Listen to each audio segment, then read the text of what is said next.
I just hope you bring them down. I can do it sooner if you want. What? Might as well.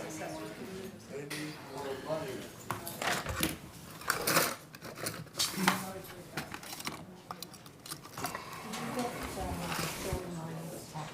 No. I'm looking for it right now. I don't see it.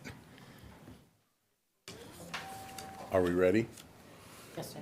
Good morning. It is March 14th. We're here for our regular board meeting. We have two commissioners in the room, one remote, Mr. Mullen. We have our, Ask if he's on. Rocky, are you there? Yes, I am. We have our administrator, our clerk of the board, and this time I'll call the meeting to order and ask everybody to please rise and join in the Pledge of Allegiance.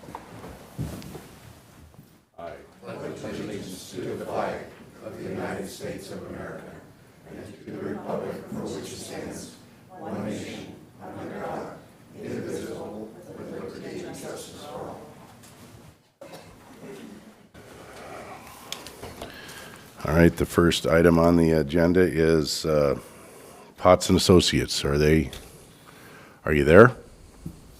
Yes, sir. Well, the floor is yours. Oh, man, that's always a scary thing. Thank you, sir, very much. Really appreciate your guys' time. It's always a pleasure to represent you guys and share what I know. I think I'll start by saying we've made it past all the first series of cutoffs, meaning where bills have now passed out of their house of origin, and if they have not, for the most part, they are dead.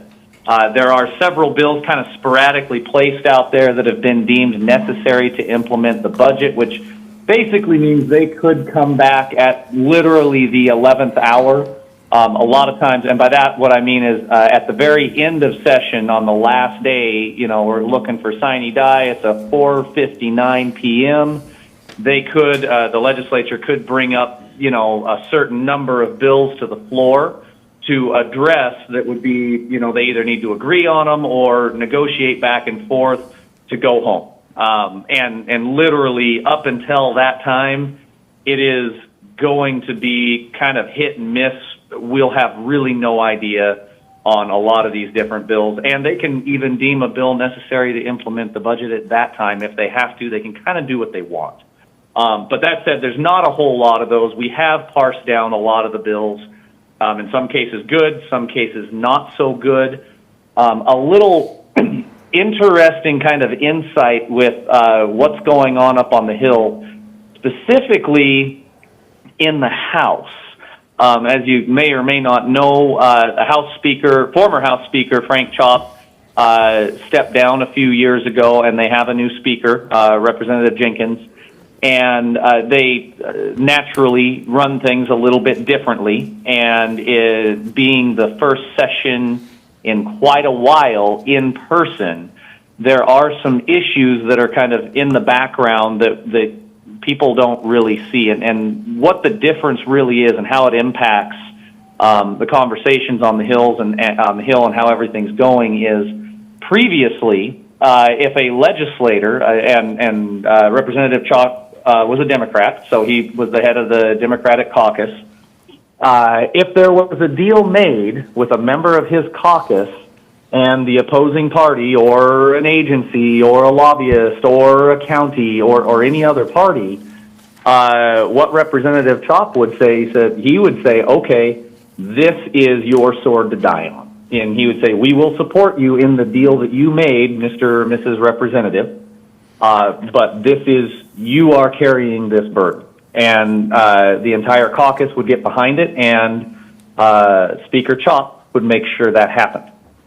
The current speaker doesn't necessarily take that line. The current speaker is more saying this is what our message is and keeping their party on message. Now, this is causing some problems inside the Democratic caucus right now because there are some members that kind of haven't figured that out, and they're making deals with the Republicans or with agencies or stakeholders, whatever that might be, And then they bring it back to the caucus and say, oh, hey, you know, I shook on this deal. This is how we do it here. And they're finding out very quickly, no, that's not how we do it. And so there's been a lot of kind of back-end frustration with this transition in leadership, even though it's been, 2, 3, 4 years, I think 3 years since Speaker Chops stepped down. They're still haven't had a full, real in-person session until this year, so it's taking them a little bit to figure it out, and it has definitely caused some problems. They thought they had deals done on certain bills, amendments, resolutions, whatever that might be, and those deals have literally fallen apart at the last minute on the floor and surprised everybody outside of the majority caucus. It's just kind of they're still trying to get their feet under them. It's not negative in one way or another. It is just impacting the process a little bit, and it's impacting the quality of information that we are receiving coming out of those caucus rooms.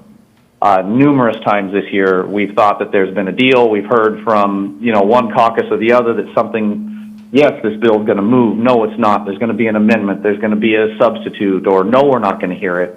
And all of a sudden, here it pops out. And it's not what we thought it was going to be. So I'm hoping in the second half of the session here, they'll kind of figure that out. I know that in general, people kind of stop relying on deals right now. I know that's not necessarily how government is supposed to work, but it is kind of how, we come to an agreement, a consensus, we find a compromise, and then if you can, you move the bill forward. So it's just causing a little bit of consternation in that respect, which is, it's just difficult to kind of sort through. So as we go through session, if you hear something that's supposed to be happening, take it with a grain of salt until it actually happens, and until the event actually occurs, or the amendment's dropped, or the bill's pulled. So it's just kind of a forewarning on that just in case. One of the go-home bill out of the House was House Bill 1240, and this was last Wednesday. It was establishing a firearms-related safety measure to increase public safety. Very heated debate. The Republicans had probably 10 or 12 amendments, and they stayed on message the whole time. The majority party, the Speaker, didn't adopt any of the amendments. Kind of the feel behind this one, I know that you guys ask about these quite a bit, whether you agree or disagree with an assault weapons ban one way or the other. This bill is very, very poorly written. I know it did pass out of the House on a party line vote. The Republicans' comments to the bill were more along the lines of, you can't say the things you said in this bill. You can't structure the bill the way you did. It is unconstitutional. One of the amendments was actually to put the bill in front of a federal district court judge for assessment before implementation. So it was kind of a message saying, we disagree fundamentally with the policy. However, you wrote the bill in a horrible way. It is not going to stand judicial review. So the reason I bring that up is, one way or the other, as you're looking at this bill, and I know that this is one that you guys have been watching. Yes, it did pass. It's up to the Senate now. Let me look down here. It's been referred to the Senate Law and Justice Committee. It has not had a hearing date set. The Senate is designed to move a little bit slower than the House is. The Senate may or may not actually hear the bill. They may hear the bill and change it based on the discussion on the floor in the House. If the Senate makes some structural changes to the bill, if the sponsors in the House stick to what they were saying on the floor, the bill will probably die. They probably won't come to a consensus on both sides. If it does get through the Senate in the way that it is, and it goes to the governor, it will very likely the very next day. It does have an emergency clause on it, so it would be implemented almost immediately. But what would happen is it would go to the courts, and they'd have an injunction and then review it. So it one way or the other, something's going to happen. Now, that said, as you guys know, this year is the long session for the biennium. Next year is the short session, the budgetary amendments and such. All these bills do come back next year. Now, what I will say to that, and this is kind of the feel we're getting and why there's such a hard push this year on some of the governor asked bills, some of the attorney general asked bills, is next year is a presidential election year. The governor's up for election. There are a lot of seats in the House and the Senate that the majority party is a little concerned about. They were, pretty tightly contested on the last election, and they know that there's going to be a lot more people voting in the presidential election year in 2024. So chances are a lot of these, farther left, farther right leaning bills, the more extreme bills, one way or the other, probably won't get nearly as much attention next year because they won't have the political will in an election year to pull some of this stuff off. Because on either side of the aisle, if you vote the way that you normally would, they'll probably lose a lot of votes for the election and maybe not maintain the seat. That is, of course, kind of conjecture, but it is a little bit of what we're kind of starting to hear this year and starting to see. One of the other bills that we were a little, it was back and forth. This one was split for the counties, was 1670, and this was raising your limit on the property taxes from 1% to 3%. That bill did not pass. It's still sitting in House rules. However, this is one of the bills that was deemed necessary to implement the budget. They could pull it. Again, this is one that we have most likely will not come up, but we're going to keep an eye on it. And let's see, the other one here, we had House Bill 1333, which was establishing the Domestic Violence Extremism Commission. That one did not move, and it's not going to go anywhere. The riparian areas bill, the 1720, that was the replacement for the governor asked bill on 1215 that was a kind of a mandatory, you had to do these things along your streams and rivers. The negotiated supplemental bill, or the one they dropped because the governor didn't want to put his name on this new bill, didn't get out of committee. So it's dead. Now, that said, with how they had it, it was all voluntary. So if you're doing any riparian management, salmon recovery, voluntary stewardship, partial or full planning under GMA, anything like that, you're already doing everything that you probably would have done under this bill anyway. Because it was voluntary and it did anything, the best thing that came out of this bill was that it really brought all the stakeholders together, from counties to tribes to the legislators to fishermen to the salmon guys to the riparian people, and it really showed that they could come to a consensus, and it really showed that the counties are doing a fantastic job in working towards salmon recovery, removing barriers to fish travel, riparian areas, voluntary stewardship. It looks like the programs that we have are working. So that was kind of a feather in our cap, kind of kudos to all of us in the rural areas, hopefully. The other one that you guys mentioned and we had talked about was House Bill 1445, and 1445 was the concerning law enforcement and local corrections agencies' misconduct through investigations and legal actions. Basically, if your sheriff said we're not going to follow this rule or stepped out of line according to the Attorney General, they could bring the U.S. Department of Justice in and investigate at the sheriff's cost or your cost, however that comes down. That bill did not move either. And so it stayed in rules in the House. So that's one we shouldn't have to worry about. That was another governor, attorney general asked bill. The other one that was interesting was 1674. That was the one that said if a pickup or an SUV hit a pedestrian, there would be bigger fines for the pickup driver or the SUV driver. That one also didn't move. It was kind of an interesting, redundant bill. I mean, it's already illegal to run people over, and so I think the committee kind of said, yeah, this is probably something we don't need. And along with that, the bill that basically said that within so many feet, like 1,000 feet of a school or a building, a government building, or different facilities, you couldn't make a right turn on red. That bill also didn't pass.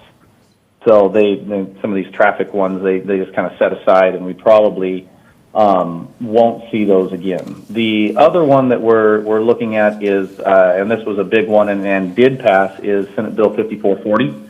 And this is the providing timely competency evaluations and restorative services for persons suffering from behavioral health disorders.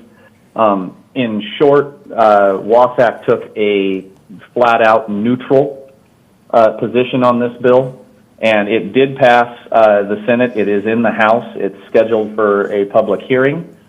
And one of the things on this one is Wasatch will not be, the Association of Counties will not be commenting in any way, shape, or form. If they're asked about this bill, they will say, our membership is split. Please address individual counties. This bill really benefits, and it helps some of the flow with the behavioral and the true blood crime evaluations in, Pierce, Snohomish, King, Thurston County, the bigger counties. Outside of that, realistically, in your guys' jails, Juliana Rowe out of the Association of Counties sent out a spreadsheet, and there's really not that many individuals in the jails in the rural areas that, one or two per county. Spokane, I think, had 5 or 6 or something.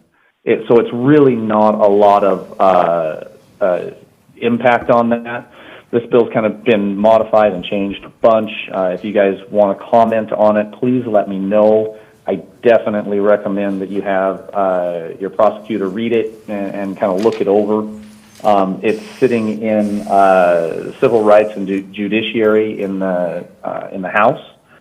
So it's been substituted and changed. It's the many, many times over. So look it over. With that, that's kind of the big highlights for this one. Do you guys have any questions on any bills that you were watching or anything specifically that you'd like to look at that I might be able to answer? Commissioners, questions? Nope. Commissioner Mullen? No questions. You pretty much covered every one that I was concerned about. Thank you. And no questions from me either, but I want to thank you very much for your update. Thank you. All right. Well, Commissioner Peck, are we going to see you tomorrow? Yes, you will, Zach. All righty. Well, looking forward to it. We'll see you tomorrow, and thank you guys very much. As always, call or email anytime. We'll be available. This week is certainly a little more fun than the last few weeks when they were just on the floor. So more updates to come. All right. Thank you. All right. Thank you very much. Have a good day. That moves us down to our approval of warrants and payroll rosters.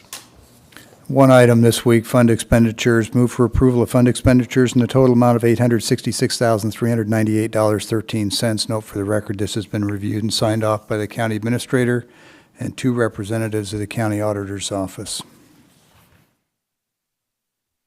Second? There's been a motion and a second. All in favor say aye. Aye.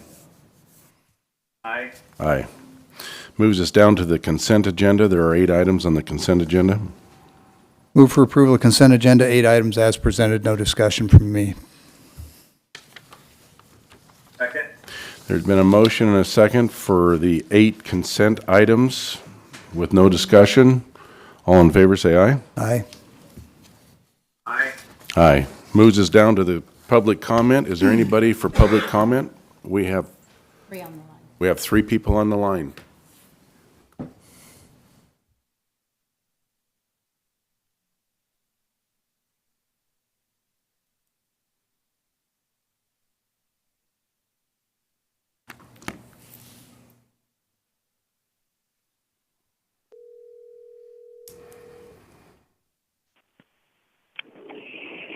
Go ahead, caller, you have 3 minutes.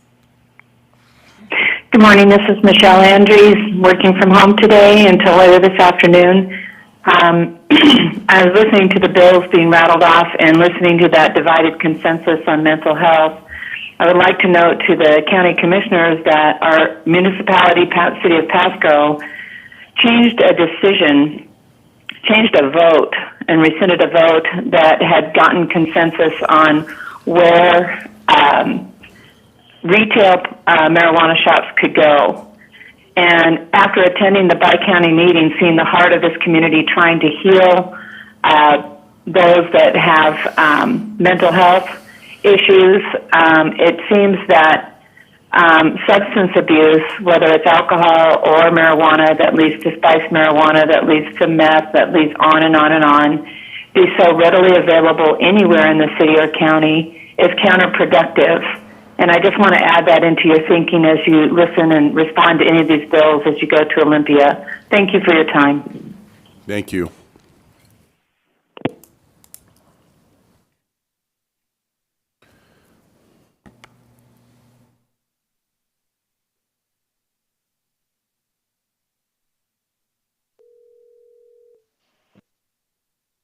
Go ahead, caller, you have 3 minutes.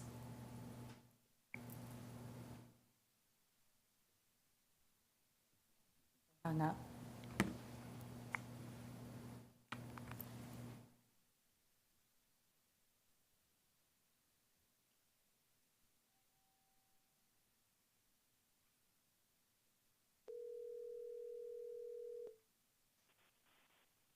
Go ahead, caller, you have 3 minutes.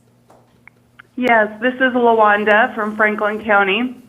Hey, I too am calling about the upcoming vote. It's this Monday that the City Council is going to be voting on whether to let the marijuana vote go as an advisory vote to the people, or if it is going to be approved where they can put up to 5 stores throughout Pasco. That's going to be the choice coming this Monday, and the public needs to be aware of that. So many people don't even know. It's crazy how people just don't know what's going on in our own community.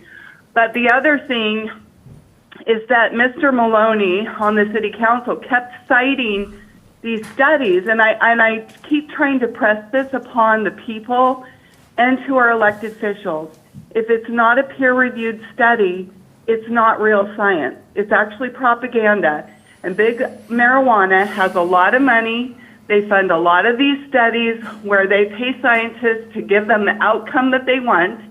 They hire their own reporters to report on it and their own spokespeople, and it makes it look like it's real. And it's not. If you look at peer-reviewed studies that are recorded in the Library of Congress, marijuana is addictive, and it's very harmful to children's brains.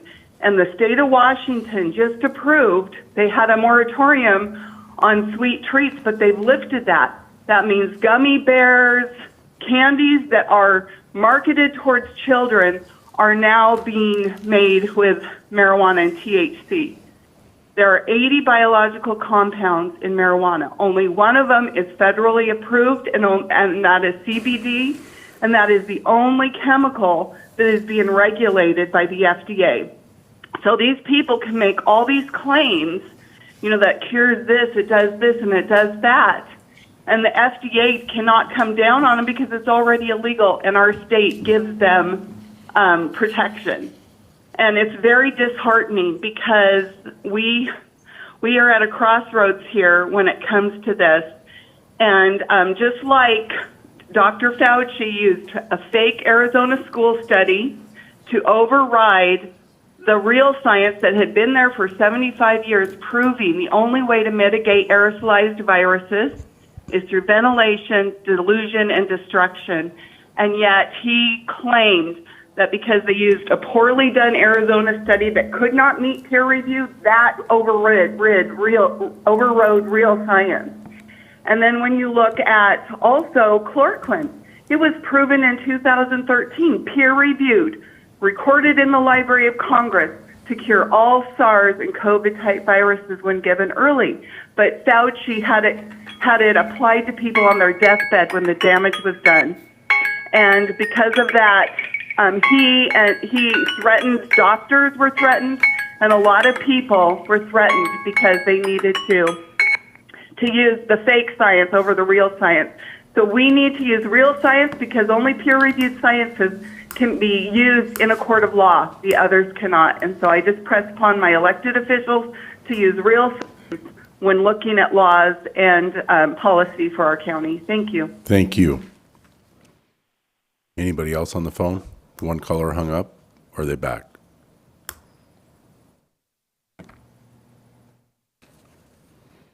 Go ahead. Go ahead, caller. You have 3 minutes. Well, thank you for the 3 minutes. I'm completely blown away. I kind of listened to the last couple minutes of the conversation, and hopefully I can get to the mental health comment, but I think I need to comment on the whole marijuana issue, I guess. Apparently, we're forgetting where we're at in America, that when you make something, you don't need a peer-reviewed study to understand that when you make something forbidden, even when you have a small child and you tell them no, all of a sudden they're drawn to it. If you give them something else, if you redirect them towards something else, they completely forget about what they weren't supposed to do. But if you tell them no and make it forbidden, they're drawn to it. It's human nature. You don't need that peer study. Second of all, we're in a fentanyl crisis. Whether you know it or not, I was speaking about this in 2019 on the streets. There's a fentanyl crisis. Fast forward 4 years later, and look where we're at today. And now we want to allow people to get uncontrolled substances. They're still going to get it on the street. If you don't have a marijuana shop there in Pasco, they're still going to get it on the street. You don't need a peer-reviewed study. That's been peer-reviewed for 100 years in human behavior. There were more speakeasies, places you could get it in a payphone in New York City during the Prohibition. You could get a payphone if you dialed the right number and put a quarter and the right amount of money in. You could get a drink would pop out the side of the phone. You can't just go around banning it. You can't shun everything you don't agree with. Second of all, there's a U.S. patent that the federal government got. It's something 357. I don't remember. I just remember it's like a caliber of a gun. But it's like 14357, and the United States government got a patent for all neurological disorders. Now, I knew a gentleman who had a stroke and literally had half of a brain. And without marijuana, he was completely unfunctionable, drooling on himself, pissing himself, pardon my French, and unable to control himself. With marijuana, he was able to garden for his wife, clean the dishes, take care of the house while she was at work. He was functionable if he had marijuana. Now, that's not somebody who smoked marijuana before. This was a gentleman who was a manager of a farm. He got struck by 440 volts from a circle, and then that caused him to later have a stroke because a blood clot broke loose from the electrical damage to his arm. Broke loose, gave him a stroke. He lost half of his brain. And through literally experimenting from some other friend who had Parkinson's disease, he found out, hell, I'm half a human, but I still can function if I have this. Come to find out, look up in Pakistan. Pakistan has been giving people with brain injuries for the last 10 years marijuana, 2 pounds of it. And they say, come back and get it. When it gets halfway gone, you come back and get as much marijuana as you can. And after your brain injury, you stay as high as you can for 2 years because there's cannabinoids within inside marijuana that actually calm down the neurons. And they slow down the transmission within the brain. And that transmission, when it's slowed down, allows that brain to function in a way we can't understand. So we're taking our education and we're applying it to people in a way we have no understanding. And that's exactly what they did in Germany. In Stalin, Mao, Mussolini, they took their education and they put it on other people. It's what they did to Jesus. And it's what they did to Joseph Smith. Thank you, sir.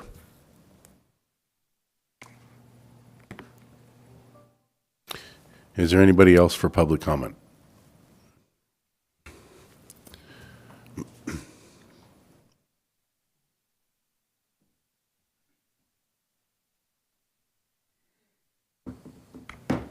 My name is Brian Thornhill. I'm the chief for Franklin County Fire District 5. I was asked by a few people to come and talk about a couple of different topics. So the first topic is there's a meeting coming up for EMS, rescue, and fire needs in North County. And there's a meeting coming up on Thursday, so I appreciate that I was invited to that meeting. And I do have a question. I've also been told, through the grapevine that maybe the process has already started. There's things going to spend some of the ARPA money that's going to be. So is that meeting actually necessary? I mean, are we already moving ahead and it's already past anything I might sit through or comment on? I believe it's very necessary. Mr. Davidson? Mm-hmm. Yeah. Okay. So again, thanks for the invite. The only comment I have, a couple comments I have on that is that I know EMS is up. I work very closely with Lori Hills, I know Christy Didier and Carrie out in my fire district. They run the hospital district. So whatever they want, I definitely approve. Whatever they think they need. We have had discussions, so I do know more in detail, but I'm not going to go into it now. As the issues impact the fire district, so, and again, the nexus is going to be between these two issues I'm going to talk about is the ARPA money. If there's any money decisions for the ARPA money, it needs to be equitable for the fire districts. I guess that's my only comment. The second issue is on communications. So here, a few years ago, 4 or 5 years ago, we did a merger between the two dispatch agencies. The merger was initiated because in Franklin County, the sky was falling, that we didn't have the proper equipment. It was failing, so we needed to go to Benton County. When we went to Benton County CCOM, within 6 months, sky's falling over there as well. That we got to do this, that, and everything else we need this money. The service for Franklin County, I'm not saying it's bad, but it hasn't got any better and maybe even degraded a little bit since we've gone over to Benton County. But our cost for that service has quadrupled. In Franklin County, and Liz, you're in the notes, but Liz is just great to work with in Franklin County, so I didn't add you just because you walked in. She's been great to work with, so I hope you guys continue to take care of her. And from what I understand, Chief Raymond is in support, and he's trying to support the fire districts as best he can. So I think Franklin County is a very good fit for us. They're looking out for us. Benton County, not so much. I think there's been so much misleading, and there's programs that have been added to you want me to continue? You finish your sentence, and then there is another 3-minute period that you can comment further. Okay. So there's been, so Pasco, from what I can see, more or less bought their way in to be on the board to make decisions for the communication system. And a lot of the systems they're bringing in do not benefit us, but actually put more of a stress on the system we have in place right now. So it hasn't been really helping us. It puts more system on the stress. They have control. We really have no say or control other than what the sheriff helps us out with. So I don't know if we can use some of that ARPA money to buy the systems we need in here and maybe give some of that control. We have ownership in the system, so we have a little bit of say. So that's what I'm looking for. And I like that. I'd just like to say our meeting that we're going to schedule is not just to ARPA funds. This is something we can discuss at that meeting also. Mm-hmm. And I'd encourage you to bring it forward so we can have a in-group discussion of this. Okay. So I'll stop there, but again, I appreciate Liz, and I do understand that Sheriff Raymond is looking out for our best interest. So if we can keep stuff in Franklin County, I think, and the cities are looking out for them, and again, the stuff that they are adding puts more stress on the system, and we are charged for the systems they're bringing in, and they do not help us out at all. So I want to say thank you for your volunteering to be on that fire department too. Thank you. Anybody else for public comment?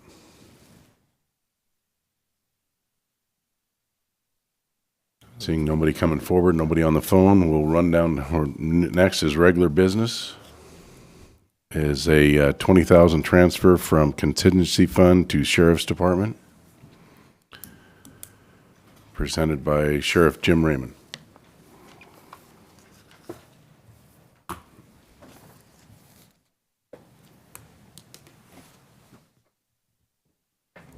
So I brought my financial consultant to explain to you why we're making this request. I know in general is we purchased $500,000 worth of patrol cars last year all at once in order to try to catch up. And part of that was putting some of those cars that were coming in last year, putting them together, which runs about 10,000 to 15,000 a car when you're building them out and making them into patrol cars. So that's probably the vast of that, but she can explain to you why we're making the request.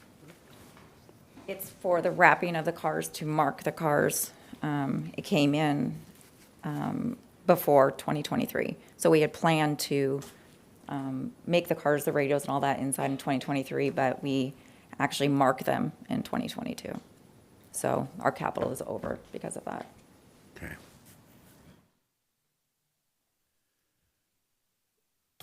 So if I'm understanding, you budgeted for this cost, you just budgeted for it in '23 instead of '22?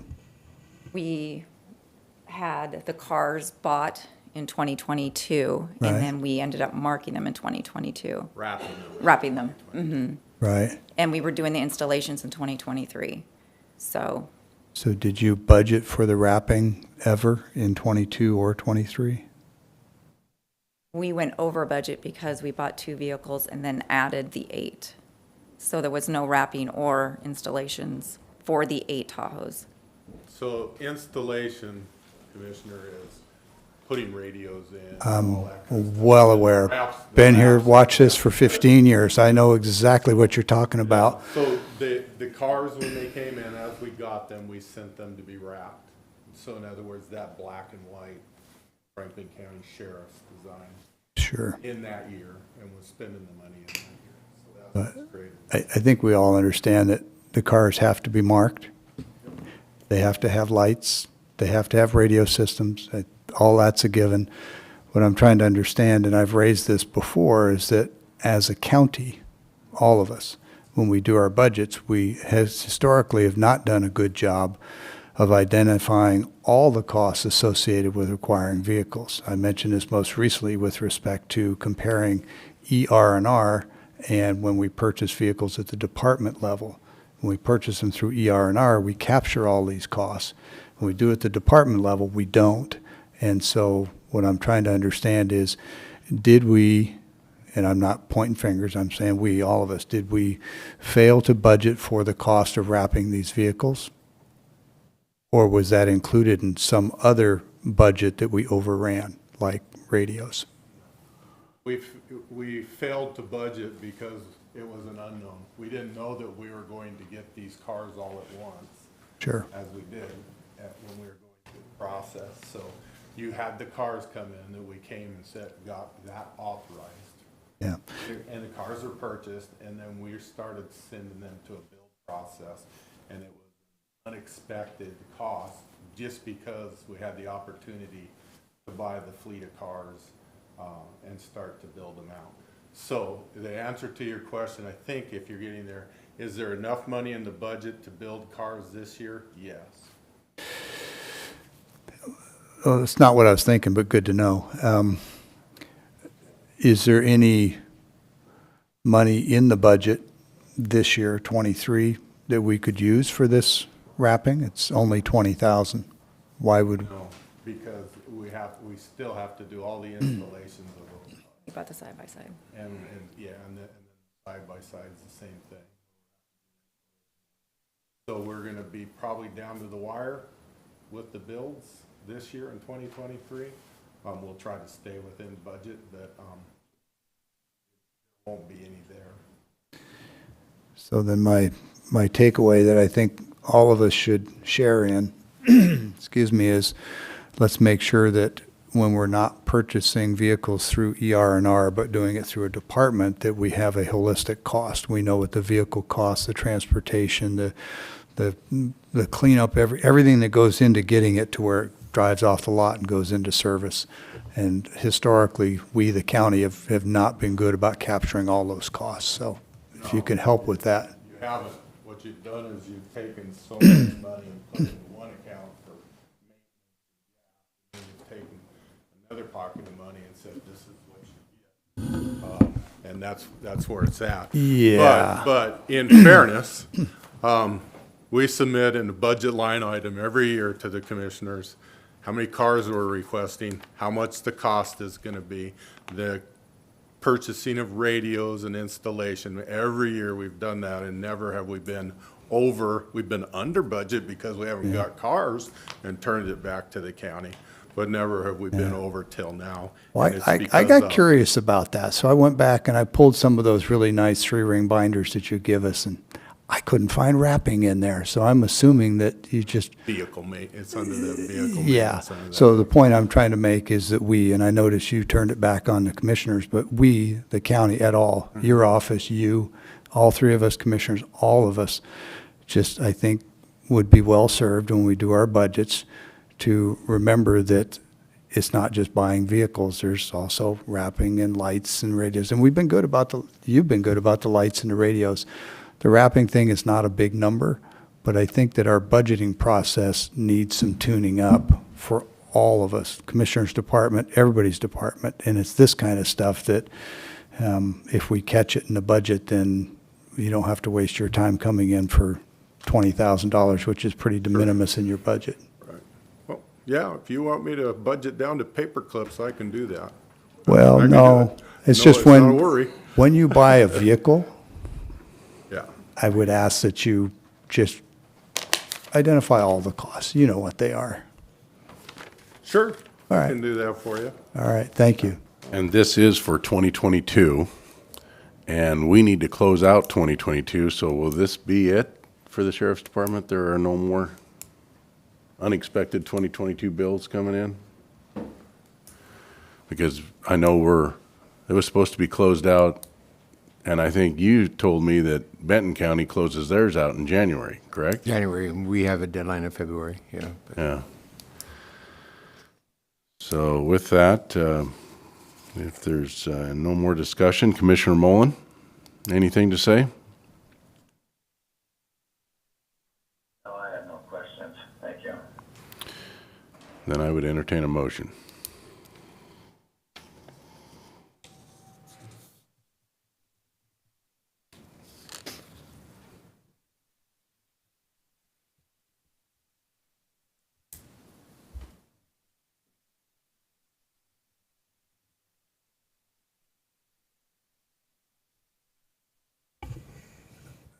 Ms. Davison, quick question.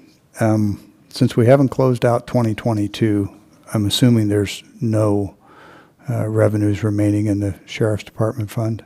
No. None at all? They're zeroed out? Okay.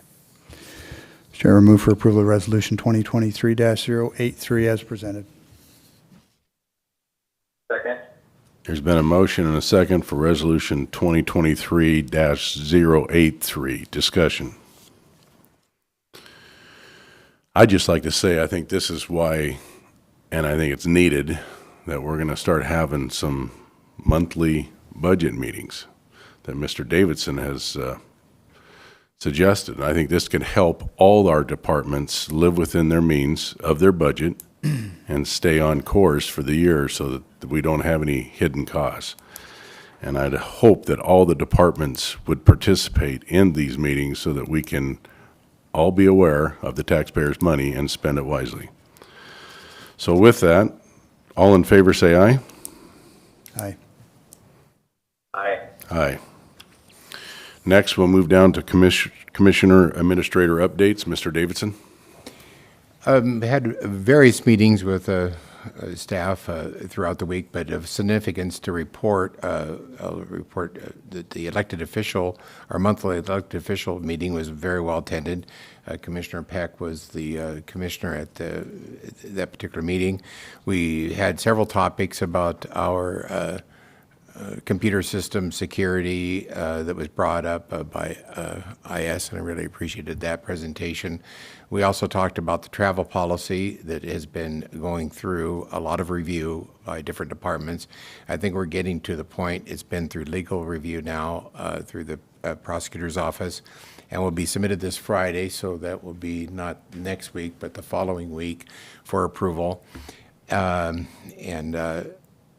incorporates the new pool, if you will, of the 5 cars from the sheriff's office that will be able to decrease some of our cost of local travel.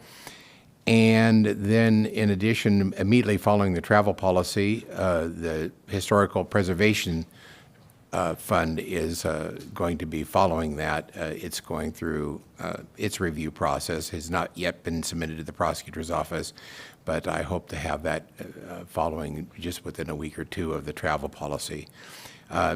There has been a request by the folks up in Connell at the museum. There has been about an approximate $12,000 request.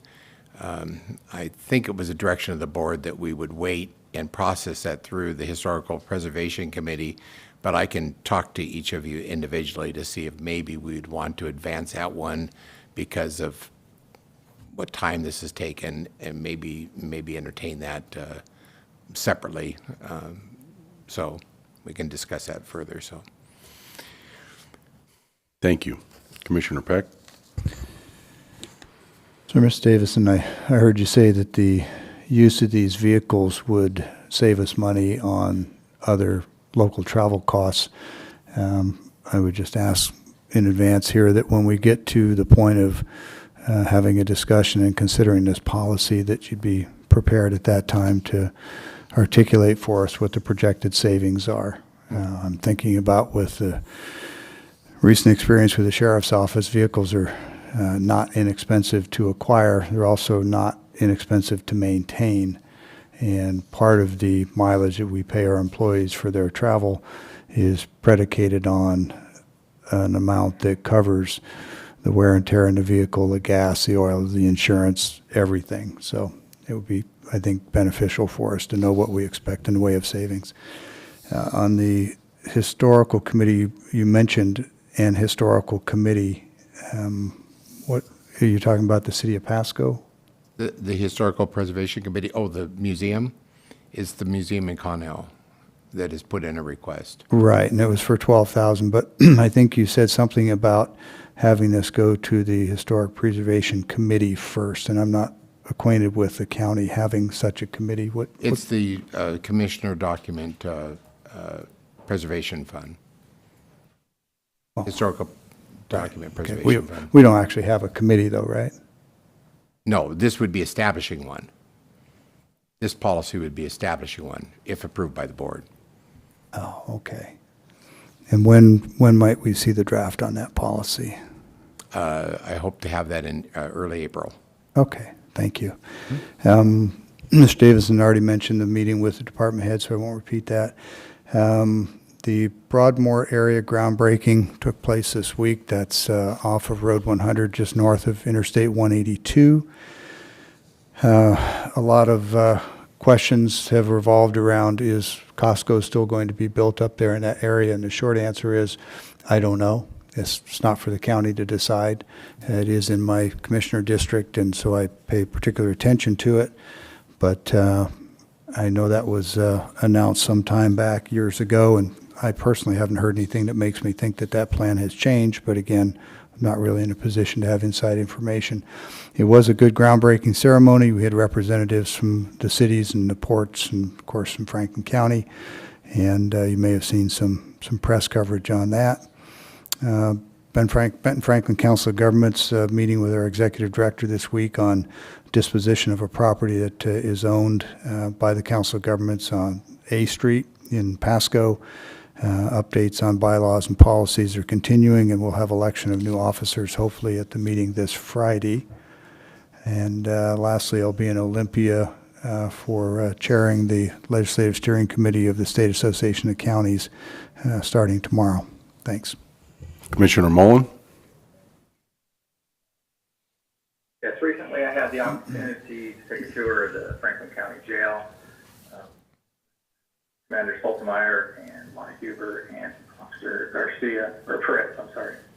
And just want to say I was impressed. I've seen a lot of improvements that they've done there for the safety of the officers, and the cleanliness of the jail was impressive. And just an overall, it was a good tour, and it was nice to see that safety implementation has taken place there. And also had the Ben Franklin Transit meeting where there was discussion on wrapping some of the buses at a cost of $7,000 each. And I just wanted to say that, I'm against that. I think that shouldn't be a need to spend the money just because they have it. I think their focus should be more on trying to increase their ridership and getting uses out of the buses, because as far as I see, most of them are still only about 3 passengers each. And with all the needs in the community with mental health, I just think that that money could be spent better elsewhere. And that is my report. Thank you. Thank you. So last week I was late in attending because they had it on the same day as our commissioner meeting, but the Ben Franklin LEPC meeting, which is a local emergency planning committee meeting, I attended that.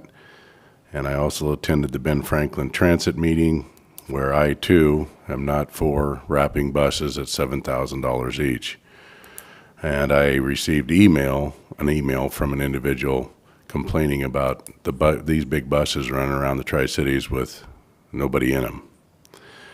Had the agenda meeting on Thursday, which was moved to Friday. And I appreciate the getting together and going over the meeting, because we actually are really being thorough on our meetings now and the order and getting them done on a timely manner. Then I received phone calls from individuals about the mental health, bi-county mental health. I received phone calls on the roads in our county, and then I also received a phone call about an individual that a veteran had passed away, and the family is in dire straits. They're bankrupt, and I mentioned to him that the local Veterans Fund helps in burials, and so they contacted him, and they're helping him. So it's going to be a big help for this family that lost the veteran who served our country, and we're helping that family go through that process of burial. So with that, we'll move to elected department head business. Anybody elected or department head that'd like to speak, please come forward.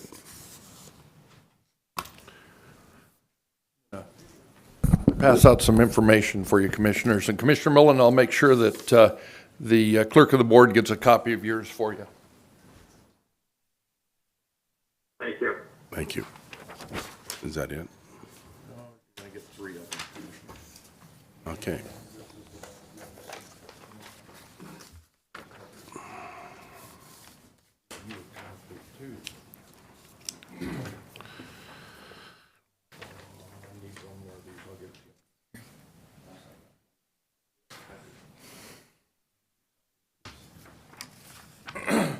So before I get into this real quick, because I had a request, just some information-wise, so I thought, I'll just share it with everybody while I'm here. We did get our last vehicle for the assessor's office. Since we're the 3rd largest usage of vehicles for the county, I thought I'd at least let you know we got that vehicle. We do have the budget money for our wrapping or signage and for the lighting, so I did count that into the budget, so there will not be anything there. And we did that on the previous one. So it's not near as inclusive as what the sheriff is in need of for his vehicles, but we're putting emergency lights on all of them, signage on all of them, and we've gotten really good feedback from the public on visibility. The information I just gave to you, the first one, it's got the colored yellow, and that on it is the median home prices for the state of Washington as of the end of '21. That median home price for the state of Washington was $560,400. Now, if the little sheet says Franklin County median home value at $341,500 would be as of January 1st, 22, and this is on assessed value for our county, not sales values, what they sold for. This is the assessed value. So where the state was at the end of 21 at $560,400, our county was at $341,500 on assessed.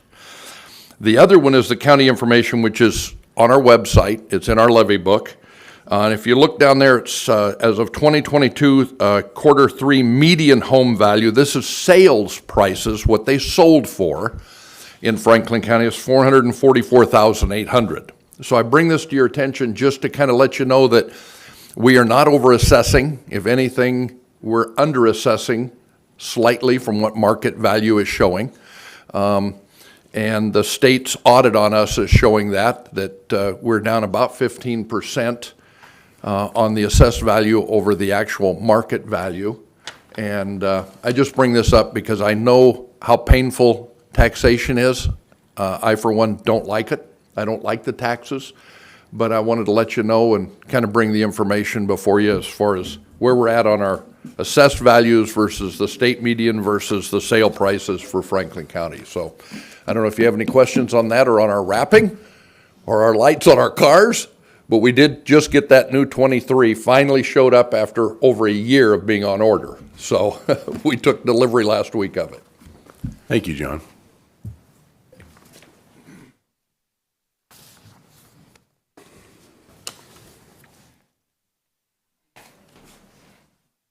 So Commissioners, I told you I think the last time around, that a contingent of Franklin County officials, city officials, Commissioner Mike Alvarez, the judge, we all traveled to Spokane to look at Spokane County's intake center or stabilization center. There's all kinds of names for them. And then we also looked at another privately ran sobering unit called STAR when we was up there. I think it was an enlightening trip. People were, I think they got it, I guess is the way to put it. They understood what needs to be done and how we need to go about that process. I'm going to let the judge talk about her experience a little bit, so she has you have an understanding from her perspective how it can work. And then my understanding wasn't at the last recovery board meeting, but apparently there's been a subgroup formed for a sobering unit to explore what businesses we have out there that can do that for us, and there is businesses out there that can do it for us. So in the coming weeks, we'll be researching that, and then we're going to take another trip back up for Commissioner Mullen and other county officials that want to have a look at it in the near future, so that there's an understanding. It's a well-orchestrated, well-tuned program that, well, the Tri-Cities needs it, and it needs to come first before any of the other things, and I think we might be on our way. Good morning. Good morning. So it sounds, the first agency or business that we visited, I think, was kind of what we maybe envisioned the recovery center to be like. It appeared to be very effective. People were there voluntarily. A number of people were actually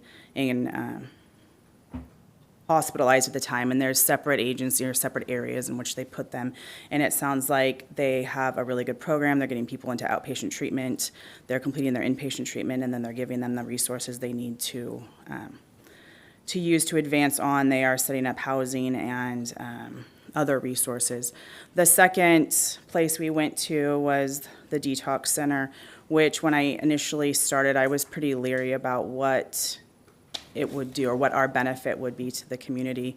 But after listening to their spiel and then listening to a number of people discuss what we actually had for needs, it sounds like it is actually beneficial.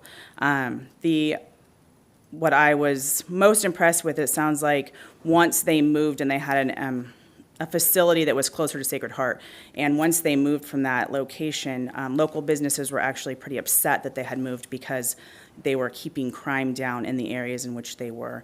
They have 2 vans, I believe it was vans, that were provided by the fire department, and they would go out to different areas where people were maybe having substance abuse issues or detox, and they would pick them up. They would take them to the hospital. Because they have different funding, they would get medically cleared a lot faster. The hospital was actually providing that service, and then they would go back to the center. And because of this, it was cutting down the amount of time that they had, but it was also making sure that agent or businesses didn't have trespasses or damage, graffiti, all of these things that were happening because somebody was struggling with their detox. So with the movement, it sounds like they've received a lot of input from different businesses indicating that they wish they would come back. It sounds like the new location is going to actually be better overall. But These are getting people who are not necessarily committing crimes now, so there's no reason to incarcerate, but who ultimately could end up committing crimes. So we're stopping it before it gets to that point. And it sounds like crime in downtown Spokane has actually reduced because of that. So I do appreciate the Detox Center now that I had the opportunity to hear what they actually do versus just looking at it from an outside perspective, thinking you're just going to take somebody in, let them clean out, and then go back to the streets. It sounds like it's providing a really valuable community service, and I'm all in support of that now. And then finally, in the weeks to come, I'll end up, I'll send a presentation over to show you that our scanners for weapons and narcotic detection is in place and now working. We'll get that queued up so that you can actually physically see it in the next thing.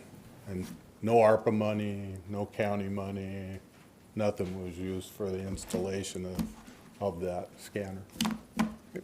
That was a good point. Thank you. Any other department heads?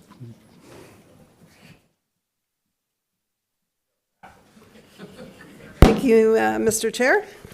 So in front of you, you should have the Gallagher contract, which still needs some signatures. They did add an addendum.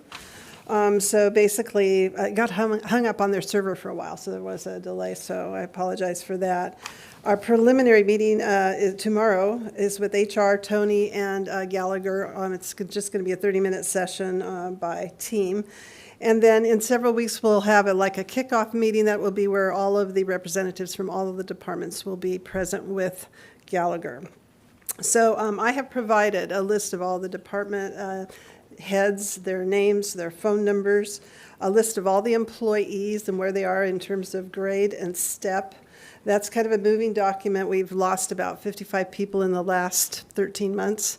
So it's and we're adding people as well. So they have a list of all the current employees. I had IT put all the job descriptions and salaries on the website, so that's up and ready to go. They're going to do a comp and reclass study. They are not going to do the job descriptions because that would be another $200,000. It's a very complex process. If you want me to go into that, I can. And so that's pretty much it. So it's just a signing. What you are signing is an addendum which has, you can choose 4 installments in terms of how you pay. I think it's 114 if I remember correctly. And then, or you can do 2 installments. It's your choice.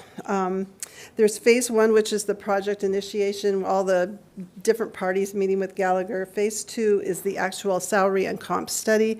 And phase 3 is the training of staff and the final report. So. Thank you. Go ahead. So did you get that? That What she's talking about? Yeah. You did? Okay. Email. Last night. Yep. I mean, it was updated. They got one before, but. Actually, multiple ones, yeah, because you updated it. We saw a few typos. Yeah, if it was an email last night, I doubt I saw it. Any other department heads, electeds? Well, this is looking like it's being productive. This is good. Next, we have administration office business. It's just one thing I'd like to report on. When we met about bi-county operations recently and looked at about the feasibility of separating or keeping together some, one of the first ones we tackled is the county's law library.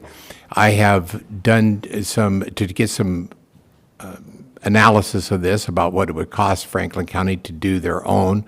I've looked at the current room that's dedicated for that here that's up on the 3rd floor. It's an unmonitored room, so putting a computer in there may be kind of problematic.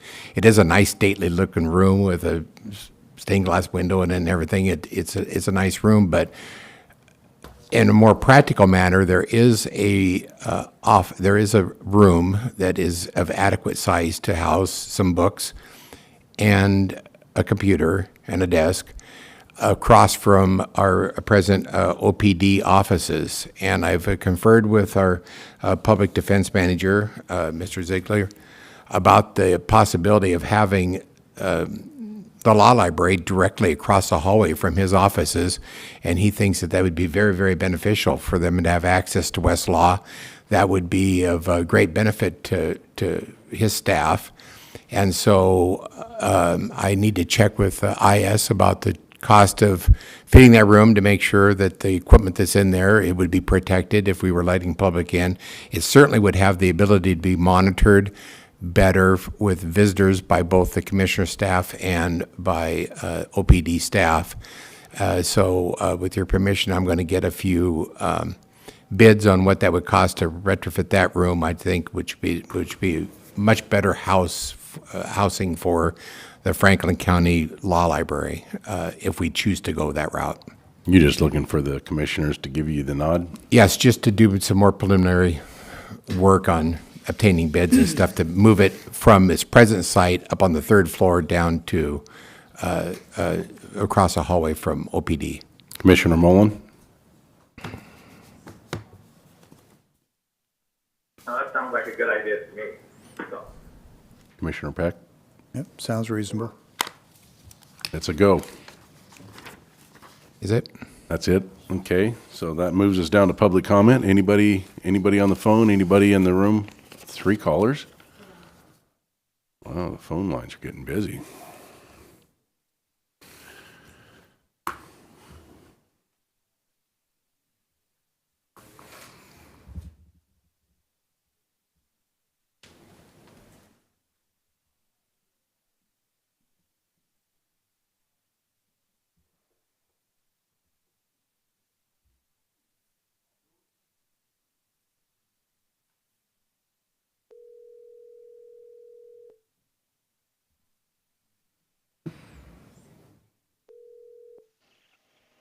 Go ahead, caller, you have 3 minutes.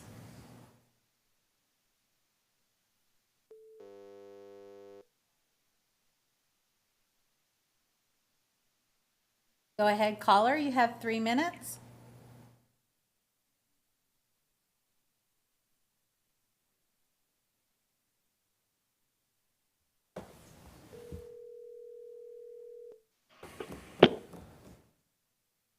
Go ahead, caller, you have 3 minutes.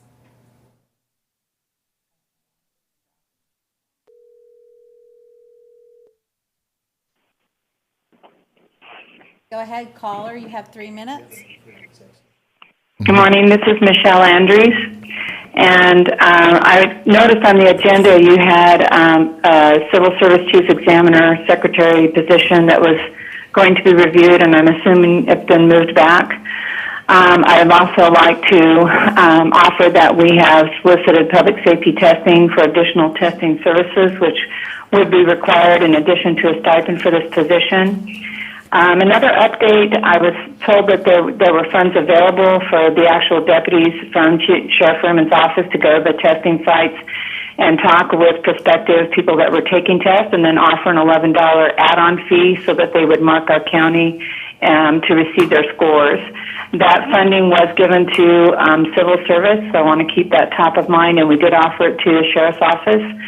There's another additional interest that you may need. About 48% of people do apply online, and we have an option to put a 30-second video on so they can see that, and again, offer that $11 fee. And so as we're working towards making this an independent module that will collaborate, or not collaborate, but coincide for the same important issue of safety in our community, along with the sheriff's hiring authority, that we qualify, but also try to get enough names on our list. We are crying and screaming for lists, especially if they are lateral from another agency. And so I'd ask the commissioners to continue to think about this as we move forward with this position and this new effort to make civil service an independent part of the Franklin County Committee to serve both the sheriff's office and the good of the people and the candidates that apply. Thank you. Thank you.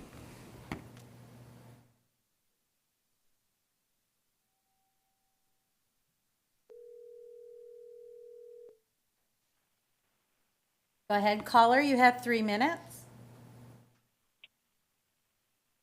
Okay, so the United States patent number is 6630507. And I think it's kind of ironic that you need much more than a peer-reviewed study to get a patent. You need actual applicable proof, not science, not propaganda science or the real science, or this debate back and forth of hogwash is what I would call it. But I raised pigs for a while, so if anyone understands what hogwash is, I don't think I need to use any more vulgarities than that. A bunch of hogwash. So, it's just mind-numbing to think that Pasco is going to remain so far back in an archaic place that they're going to, it's not like you can't go buy it somewhere else, but I think Pasco, the city council, anyone who votes with fear should be held liable because it's irrational. It's reckless at this point to force our kids out onto the streets to buy compromised drugs, and then they die of fentanyl before the ambulance can arrive. When we know if we can control it and provide it to them in a way that's controlled, it just changes their life. Just don't. All I have to say, I have this phone call I got to take, but don't vote with fear.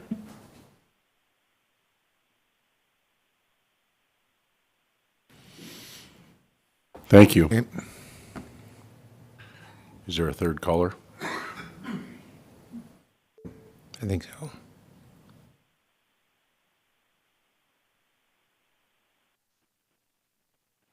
Go ahead, caller, you have 3 minutes.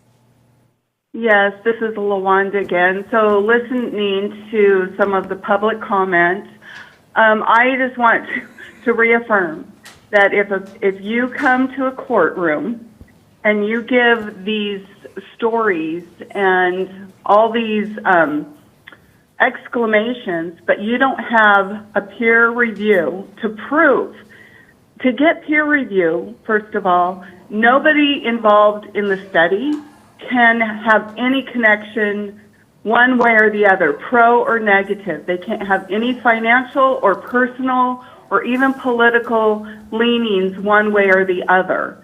And that's just one point of getting peer review. And then you have to have good controls. And that is why all those compounds that are in marijuana still are not studied. And yes, I do believe marijuana has some medicinal purposes, but just like many medications that have medicinal purposes, they are prescription only because of the risk. And I thought it was curious that Mr. Scott used stories about how if you want a child not to take something, tell them don't take it. I raised 5 children. None of my children drank, smoked, or did drugs because I talked to them about it, the risks, and using real science to teach them. Never had a problem. And it's not fear. Fear is when you use these, stories and claiming that people should be arrested for disagreeing with you. That's crazy.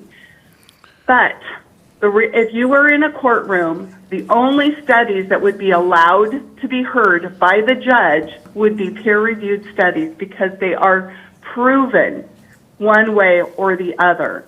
And I think that our people need to understand that all those pro-marijuana and THC stories are not based in real science. There has been social science studies that children that come from homes where people do drugs or drink are more likely to do drugs and drink as adolescents. There have been social studies that have shown that children whose parents get intoxicated on a regular basis by any substance are at a higher risk for molestation and other neglect and abuse. So let's keep on real science, and I hope that the people of Franklin County and Pasco understand that you can't trust, these stories. You have to know, is it proved? Is it proved? And the only way you can find that is looking at the Library of Congress, and you look up the studies on their website. And that is all that I have to say about that. Thank you. Thank you. Is there anybody in the room for public comment? Did you want to go further? All right, seeing none. Mr. Davidson, would you move us into executive session? We have an executive, a close, and an executive. Yes. First executive session is pursuant to RCW 4230-110, Section 1, subsection I, to discuss with legal counsel potential litigation. I would anticipate this taking, what, Craig, 10 minutes? Okay, 10 minutes? 10 minutes. So at 10:15, we will recess into executive session.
I don't think we need anything further. So you can announce the closed session. Apologize for the miscommunication, but sometimes this happens. We say one thing, people hear another. That's how it is. Welcome. To join a conference now, please enter the attendee access code followed by pound. Are we ready?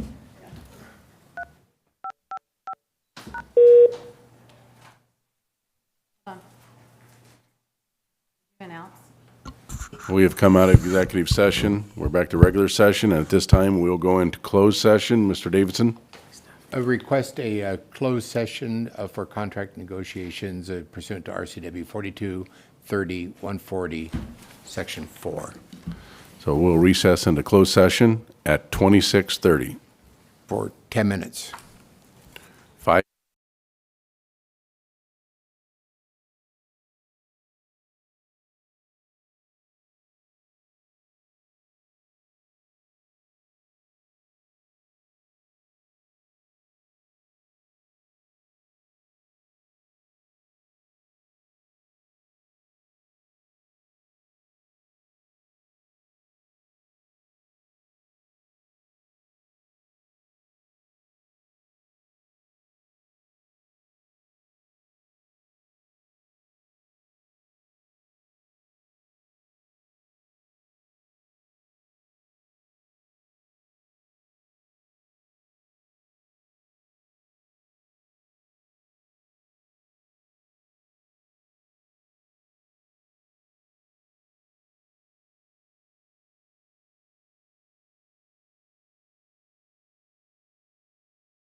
Yep. We want to open the door or no? Yeah, we need to open the door. Sheriff, could you open the door while I read this, and then we announce the executive session? We have come out of closed session. We're back to regular session. At this time, Mr. Davidson, would you take us into the final executive session? Yes, Commissioner, I request a final executive session pursuant to, I believe it's pursuant to RCW 4230-110, Section 1, subsection G. Is that correct? Number 10 on that list. Number 10 would be contract negotiations. Okay, contract negotiations. 4230-140. Estimated Section time? 4.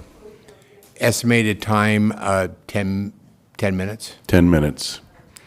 At this time, we'll recess into executive session at 10:34 for 10 minutes.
We came out of executive session, and we're going to extend in the executive session for another 10 minutes? 10 minutes.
Okay, we've come out of executive session and we are back in regular session right now. Pardon me? We've just went back in an open session, Commissioner Mullen. All right, thank you. You bet. Did you say Mr. Gonzalez was out there?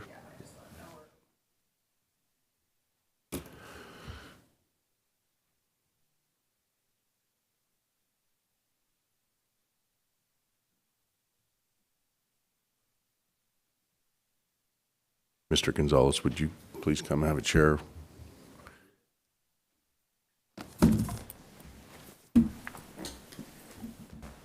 Good morning. Good morning, Commissioners. Good to be here. How are you doing?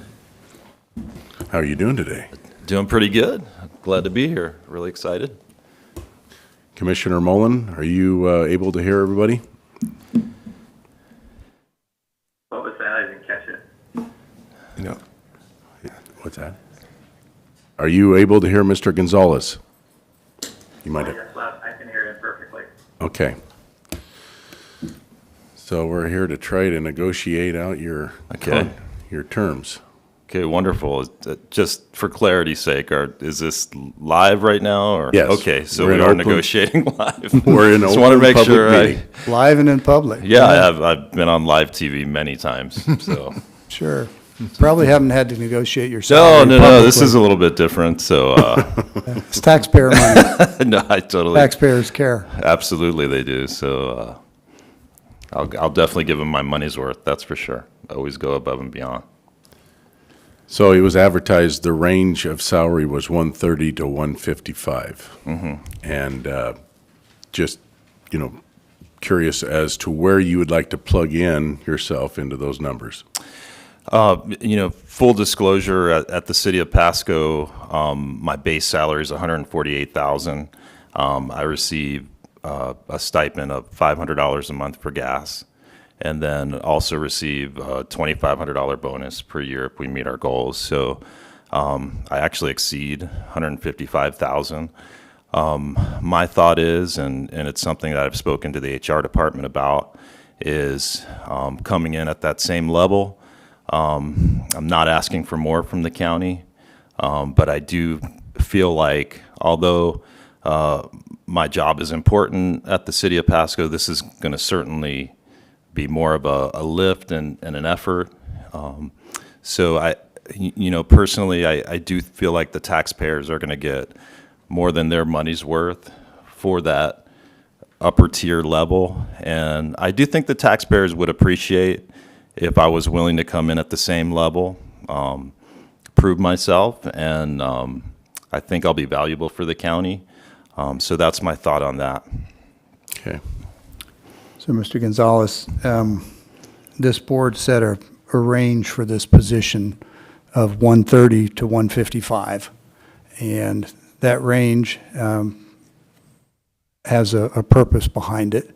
It's common practice that you want to have a range so that when people apply and they're selected, you can look at their qualifications, you can look at their credentials, their experience, and you can ensure that you're paying a fair wage based on that, not based on respectfully, not based on a promise, not based on anything other than demonstrated performance. So I wanted to revisit those criteria that this board set for the position. And then the purpose in doing that is so that we can then overlay that with the salary range and see where you think you fit on that basis, not just based on your enthusiasm for the position. So it requires a bachelor's degree in business, public administration, law, or a closely related field. Now, you, like me, have a degree in communications, so I'm the last guy that's going to say anything disparaging about a communications degree. Right. It's valuable, and it's very useful in a number of applications, including this one. But it's not law, it's not business, it's not public administration, it's not closely related.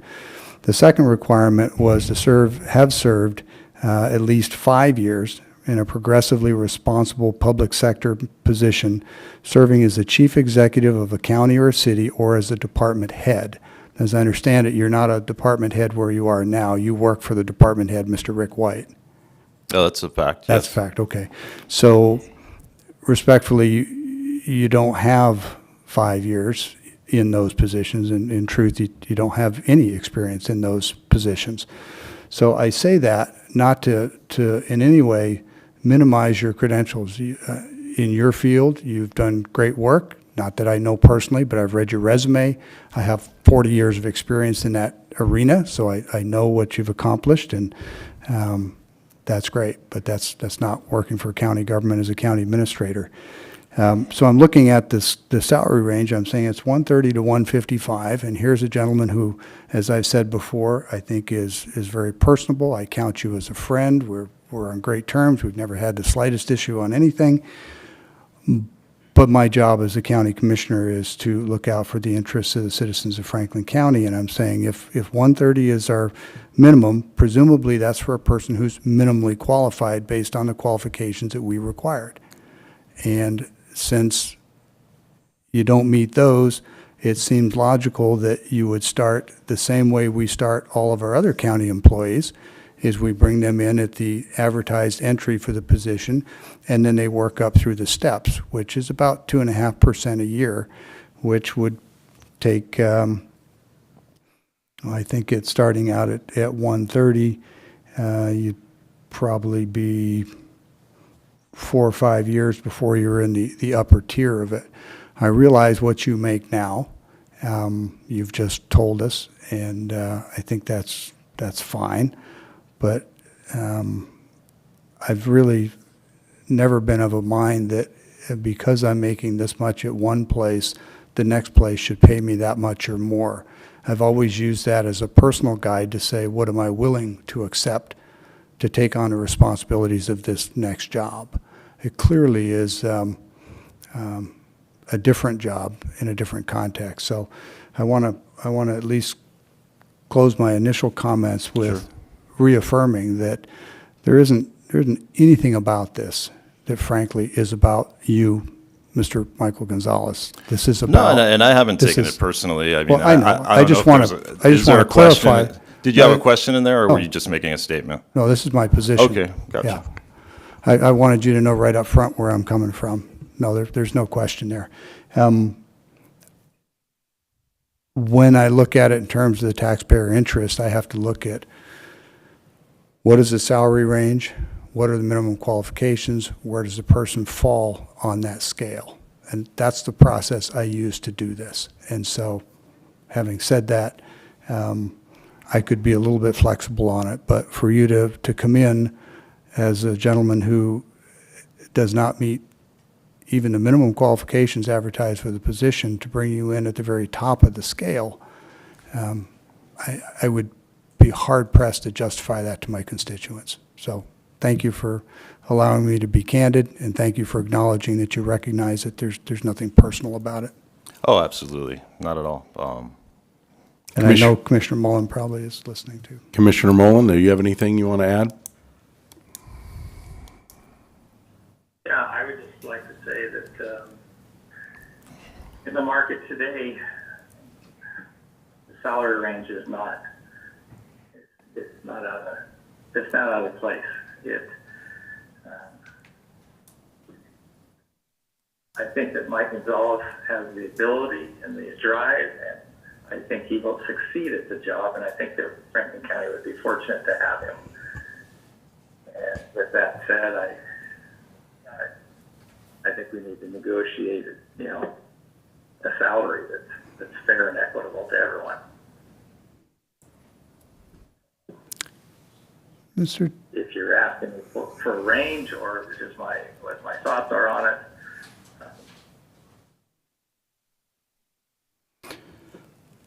I think that should be done in private, but I don't think that it's by any means out of line with what other counties are paying, what it's going to cost us to get someone in that position that will do a good job, which I believe that Mike will. And I think we're fortunate to have him want to step up to the plate.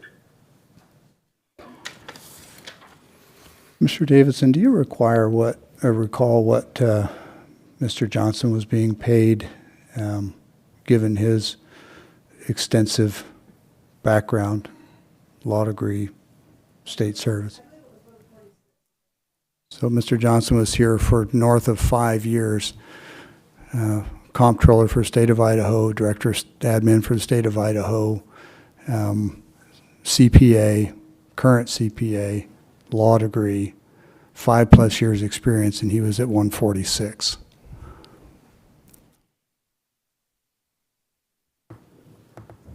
Can I say something? Absolutely, Okay. Mr. Gonzalez. You know, and Brad, I understand where you're coming from, but, you know, I look at this position and, you know, I've had the opportunity for the past 3 years to watch every single commission meeting. And through my lens, what I think the county needs more than ever is somebody like me that is a leader in the community, that can bring people together, that can work with each individual commissioner. And I think it really comes to effectiveness. Like, I really appreciated Keith, you know, as an administrator, you know, the effectiveness in the community. I don't know how that was and, you know, how that really can be measured against mine. I'll say apples to apples with all due respect. I think I was more effective than Keith in the community, and I think I'll be more effective than him in this role. Am I someone that's a bean counter? Nope. But you know what? I got A's and B's in math in college. So, you know, I'll put my math skills against anybody's. And I'll put my leadership skills against anybody's. And, you know, I was doing a little research and, you know, it was funny because Keith, this whole thing was being debated as you guys were going through this process in 2015. And there was a quote in there from you, Brad, Commissioner, respectfully, that said, you know, you said something to the effect, and I'm paraphrasing here, that half the elected officials in both counties wouldn't qualify for any of you know, the administrator positions, and they're running the darn counties. So, you know, we got to give people the opportunity. Give me the chance to step up, and I guarantee that I will achieve something here. I've been facing this since I was an athlete. You're not good enough. I always had to achieve I was better. When I was a journalist, you're not good enough. I had to achieve I was better. When I walked into Franklin PUD, they said, you don't know the energy business. But Scott Reese said, you know what, I'm going to give you a chance. And I stepped up, and we became the envy of the energy business. Dave Zabel looked me in the eye and said, you know what, Mike, you're not the traditional candidate, but I'm going to give you a chance. Prove me right. I proved him right. So here we are again, and it's okay. I've been doing it my whole life. I always have to step up to the challenge, but that's okay. I've always been the underdog, but I always rise to the occasion, and that's okay. And I've got a thick skin. You know, they call me Teflon Don over at the city, and it's fine, you know, because it just bounces off. And, you know, I have a Spanish thing, adelante. We move forward. That's it. And I think I'm worth every single penny. And honestly, I think I'm worth more than that, but I'm willing to come in at actually less the salary than I'm making now to do a 10 times harder job. So, you know, and I guarantee 50 times over the taxpayers are going to get their money's worth. You got somebody that can communicate in English and Spanish. You got a PR guy. You got somebody that can bring people together. And I've been an investigative journalist for 20 years. I'll figure out the answers. Well, and I know you appreciate that. I'm chuckling over what was the label? I want to make sure I get it right. They call you what at the city? Teflon Don, and the fixer too. Nothing sticks to you. Yeah, don't lose that. No, you're going to need it over here. So, I want to hearken back to that statement about the two counties. The criteria then. I don't know that they were the same as what we're looking at here today, but I would say for a county administrator position, these criteria are not excessive, not at all. They're relatively easy to meet. I've been, I didn't usually say this much till the last couple of years, but I'm realizing it more and more that I need to share this. I've been doing this more than 14 years. That's a long time. Yeah, it sure is. And anyone who's worked in public service recognizes this is not where you go to get wealthy. In fact, you typically work under market because it is public service. The second thing is that after all those years of doing this and working with a number of county administrators, not just in this county, but in other counties, I've seen what makes really competent, really successful county administrators. And an element of that certainly is an affable nature and interactions in the community. But a few moments ago, you spoke to all the things that you would bring to this position. They were all outwardly focused, with the exception of bringing people together, which could be inward or outward. You mentioned public relations, and those are useful skills. But as a guy who went from the communications, public affairs, government affairs business in the military into working in nuclear power, where it was a lot more technical and there was a lot of internal stuff to learn, I can tell you that I think that the county administrator role is about 80 to 90% of that internal meat. And 100% of your self-described expertise is that external outward reach. Now, I'm not minimizing the value. What I'm doing is I'm comparing and contrasting where nearly 100% of your experience is, and a job over here that we're filling, Right. that really only 10% of it is that. Let me finish. Okay, go ahead. I have been serving here at this county where we had county commissioners that worked very well together. Things were fairly seamless, and we had county administrators that came and went. There's never a perfect team, but when there's a team in place that wants to work together, it's able to do it. If there's a team in place that doesn't want to work together or has a particular agenda, I don't care who the county administrator is. It isn't going to work. So I would offer, and I'm taking this opportunity publicly, I just want to offer that this position is likely not what it appears externally. And the challenges are immense. And kudos to you for being a guy who says, I don't care how big the hill is, I can take it. But this is a position that I think for someone who doesn't have a lot of county experience, or any in your case, is perhaps a bridge too far or a hill too high. Nothing personal, but that's just, I owe it to you and I owe it to the public to be candid. And that's okay. I mean, all I can do is prove you wrong. And I think you're discounting a little bit, my leadership skills. And I have held several leadership positions in my career, early in my career. And I shared this during the interview process. Spent a long time as a director of video operations for Division I football teams. Yeah. Staffs of 25, employees in the news business. I held leadership positions, and I think you're only as good as where your people are now. My football career, I've got guys in the NFL, guys that are leading organizations in Division I level. As a news director, I've got people all across the country who I've trained, and so I've had those kind of operational skills. Are they transferable? I guess we'll see. Do I think I could do it? Absolutely. In investigating what's going on right here at the county, certainly I think the biggest job will be internally, working with our staff, just having a friendly face around, someone that they can talk to, and, working also with individually with each commissioners. And we talked a little bit about this, Brad, at Adam Lincoln's open house. I don't think anybody has an agenda. I don't have an agenda, but I do want to have a vision that we all share, right? So, if that vision's our guiding light, all the other politics that surround whatever that goes on around here, I think that can be what we focus on.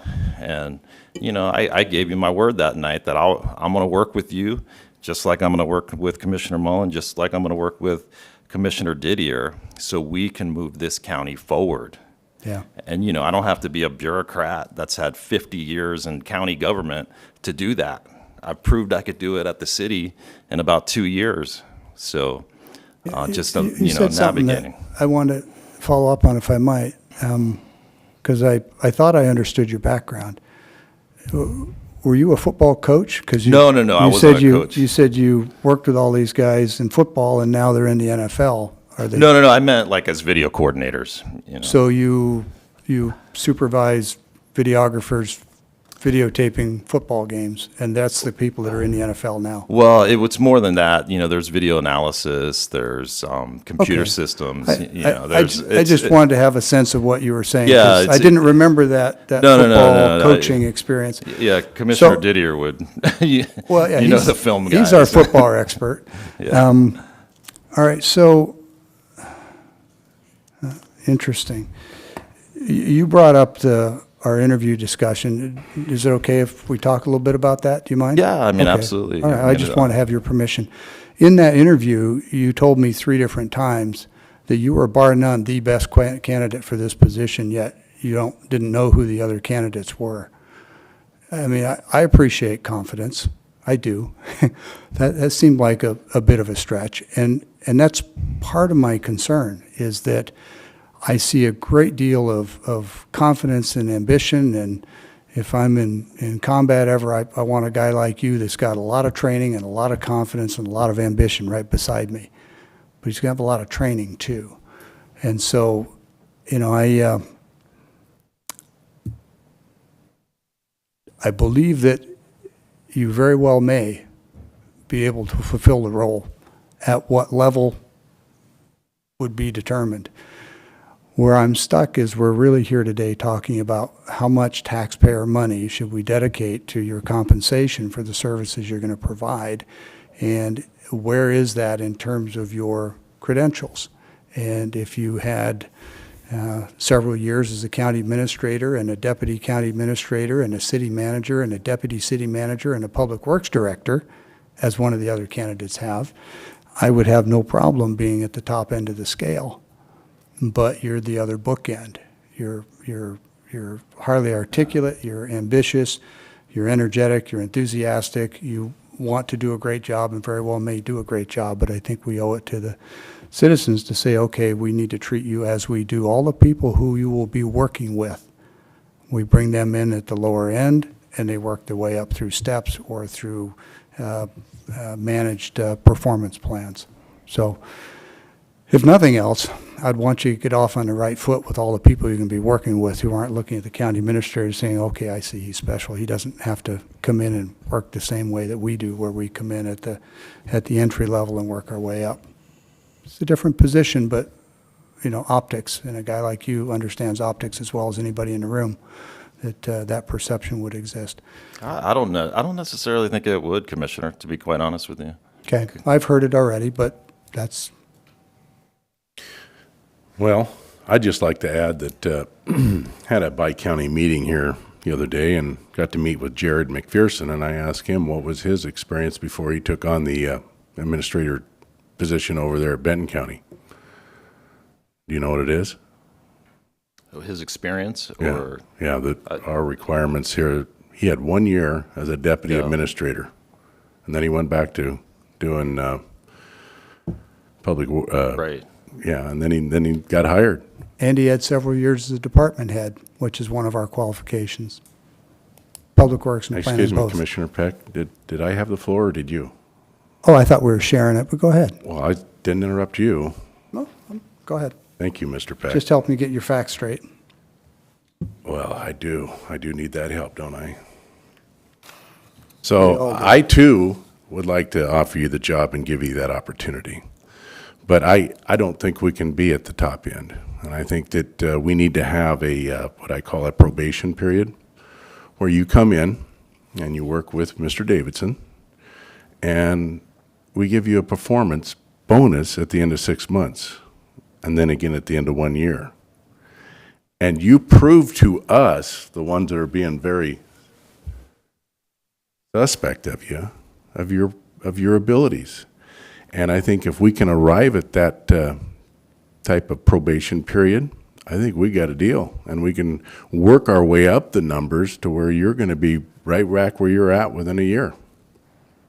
Would you be willing to do that?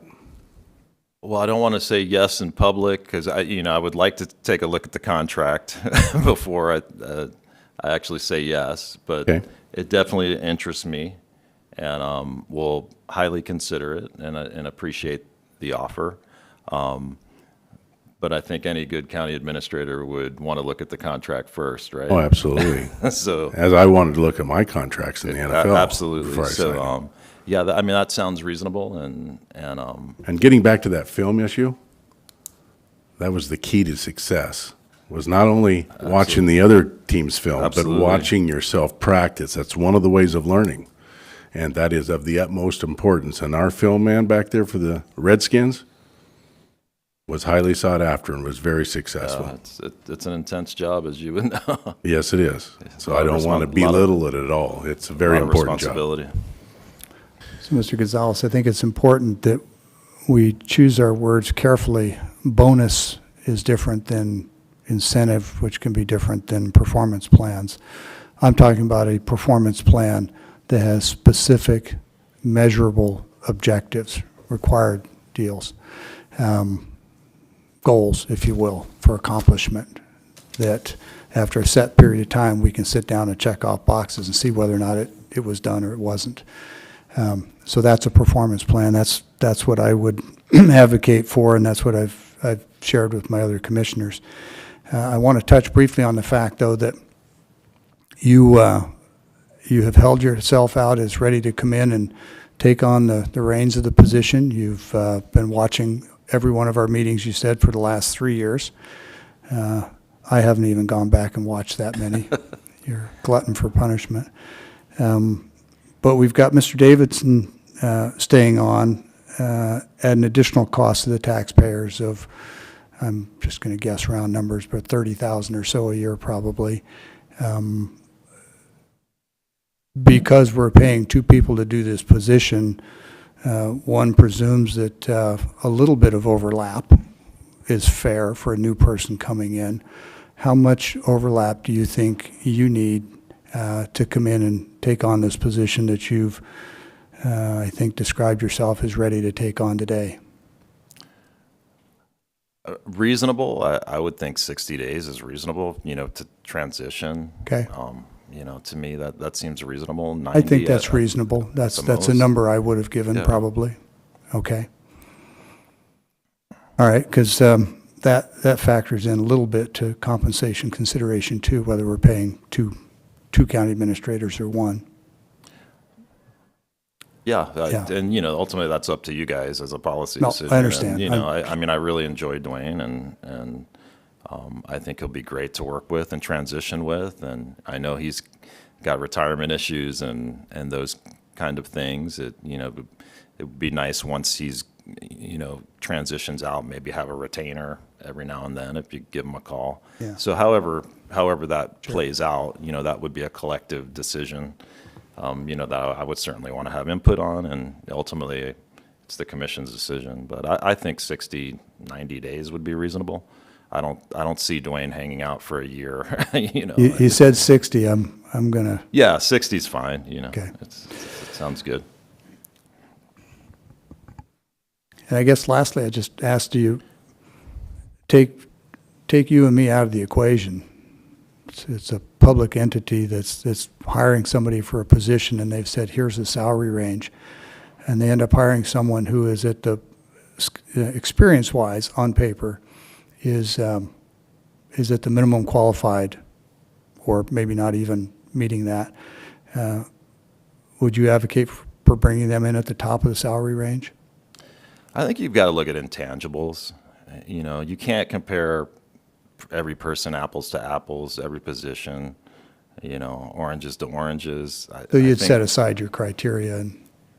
No, it's not necessarily that. There's criteria, then there's intangibles that you bring to the table, and then there's community connections, there's, effectiveness, there's, your ability to bring people together. So I think those kind of intangibles are what, at least a couple, hopefully you're recognizing then. It sounds like you have, based on, what you've said about me on the positive side. So, I think some of those intangibles outweigh even some of, that ability to, you were a public works director and I'll say this, Dave Zabel gave me the opportunity to touch every facet of the city of Pasco. So, I have a really broad understanding of government and, funny enough, I started my career as a government reporter, covering city councils and county commissions and Sure. and the state legislature. So, it's kind of interesting how it's come full circle to this. So, I do have a real understanding of it. The external piece will be easy for me. The internal piece, that'll be the challenge, and hopefully people can follow my lead and my leadership style, and I think people will enjoy my leadership style because I have an open door policy, and I'm not about elephants in the room. We're gonna talk about issues, and we're gonna work through them, and we're gonna make this county the envy of Washington State. Well, I've already given you credit for not being afraid to take on a steep hill, and you just acknowledged that. To be clear, I'm basing my analysis on the history, on the resume, on the job experience. The intangibles are just that. They're intangible until a person has held a position and demonstrated. So I just want to be clear about that. It's a big job, and it's largely, and I fear, much more internal than it appears from the outside. But I have spoken with some of the people that you've worked with at the city, and they all give me very much the same responses. Mike's a great guy, and I find that in our interactions too. So the board will make its decision, but hopefully you understand and appreciate I'm looking at it in terms of fully qualified person who already has those external skills and the internal skills versus someone who's on the other end of the scale. So thank you. Thanks. Commissioner Mullen, do you have anything else you want to add? Just that I have all the confidence in Mike to do the job. I think 60 days is a little short. I mean, I'd rather see it 90 days minimum. And even as far as 6 months, if that's what the job requires. I mean, I want to see the success of Franklin County, and I think that Mike Gonzalez is the gentleman to do it. And I think we need to move forward to getting him hired. Thank you. All right, and I concur. So Mr. thank Chair, you. before we close, since my fellow commissioner has raised a new standard, I'll respectfully say that if we're hiring someone who needs 6 months of tutelage to get their feet on the ground, then we have the wrong person. And now Mr. Gonzalez has said 60 days is all he needs. I'm appreciative of hearing that, because had you told me you were going to need 6 months, that would have been a real concern. So just wanted to be clear about that. I don't support a 6-month overlap. Well, there's a lot of things going on in the county that Mr. Gonzalez has to be brought up to date on, and I think Mr. Davidson would like to see a lot of these finished, so maybe 6 months is the proper time. Well, at that point, we're hiring additional staff at the taxpayer expense that we weren't willing to do even as recently as a year ago in filling a deputy county administrator position. So. Well, with that, thank you, Mr. Gonzalez, and we'll have an offer to you probably by the end of the day. Thank you, commissioners. Appreciate the conversation. Appreciate you. And thank you for wanting to come into the Franklin County Courthouse and make a change for the better. Yeah, I think I could do it, so I'm looking forward to the challenge. All right, so with that, are we going to go into closed session for the negotiation of a contract? Mr. Davidson, please. Well, we are still in open session. I just want to make sure we're clear with the HR director. Were you expecting movement on the Gallagher issue that you emailed to the commissioners? Well, the clerk didn't have a copy, so I didn't know if he wanted me. Pardon? I do now. I just printed it out. So I have it here for, do you want to pass? Does there need to be a resolution with that or just a signature? is no resolution. It's basically off of the original resolution. Okay. So it's with an addendum. Okay. So the original, do you want to, this is all okay to do without a separate resolution, correct? I can't recall the original resolution, but if it allowed for us to create a contract. Yes.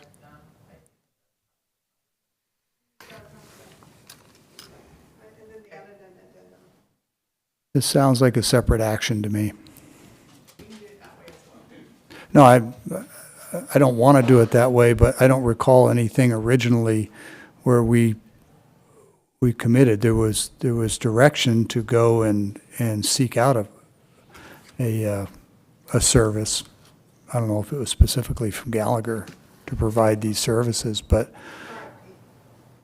Right, and I don't recall if we did a resolution once we selected Gallagher, that we were selecting them and we were in a contract with them. If we did that, we're okay. If not, yeah, I don't recall if that language is in there or not. That's why I'm saying it seems like a separate action, but if it's in there, maybe you could check that for us before we sign it.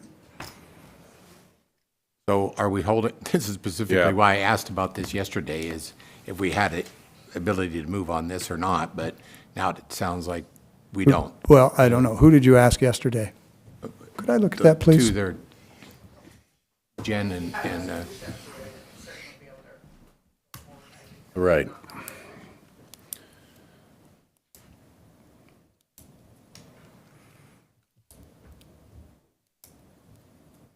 so we'll hold off till next. I'm not acquainted with us approving contracts without a resolution. Typically, if it's a minor thing, we might do it by consensus. Are you comfortable with us approving a contract absent a resolution? if the contract was part of the RFP, if the contract was mentioned in the last resolution, those are a lot of ifs, and I can't pull it sitting here.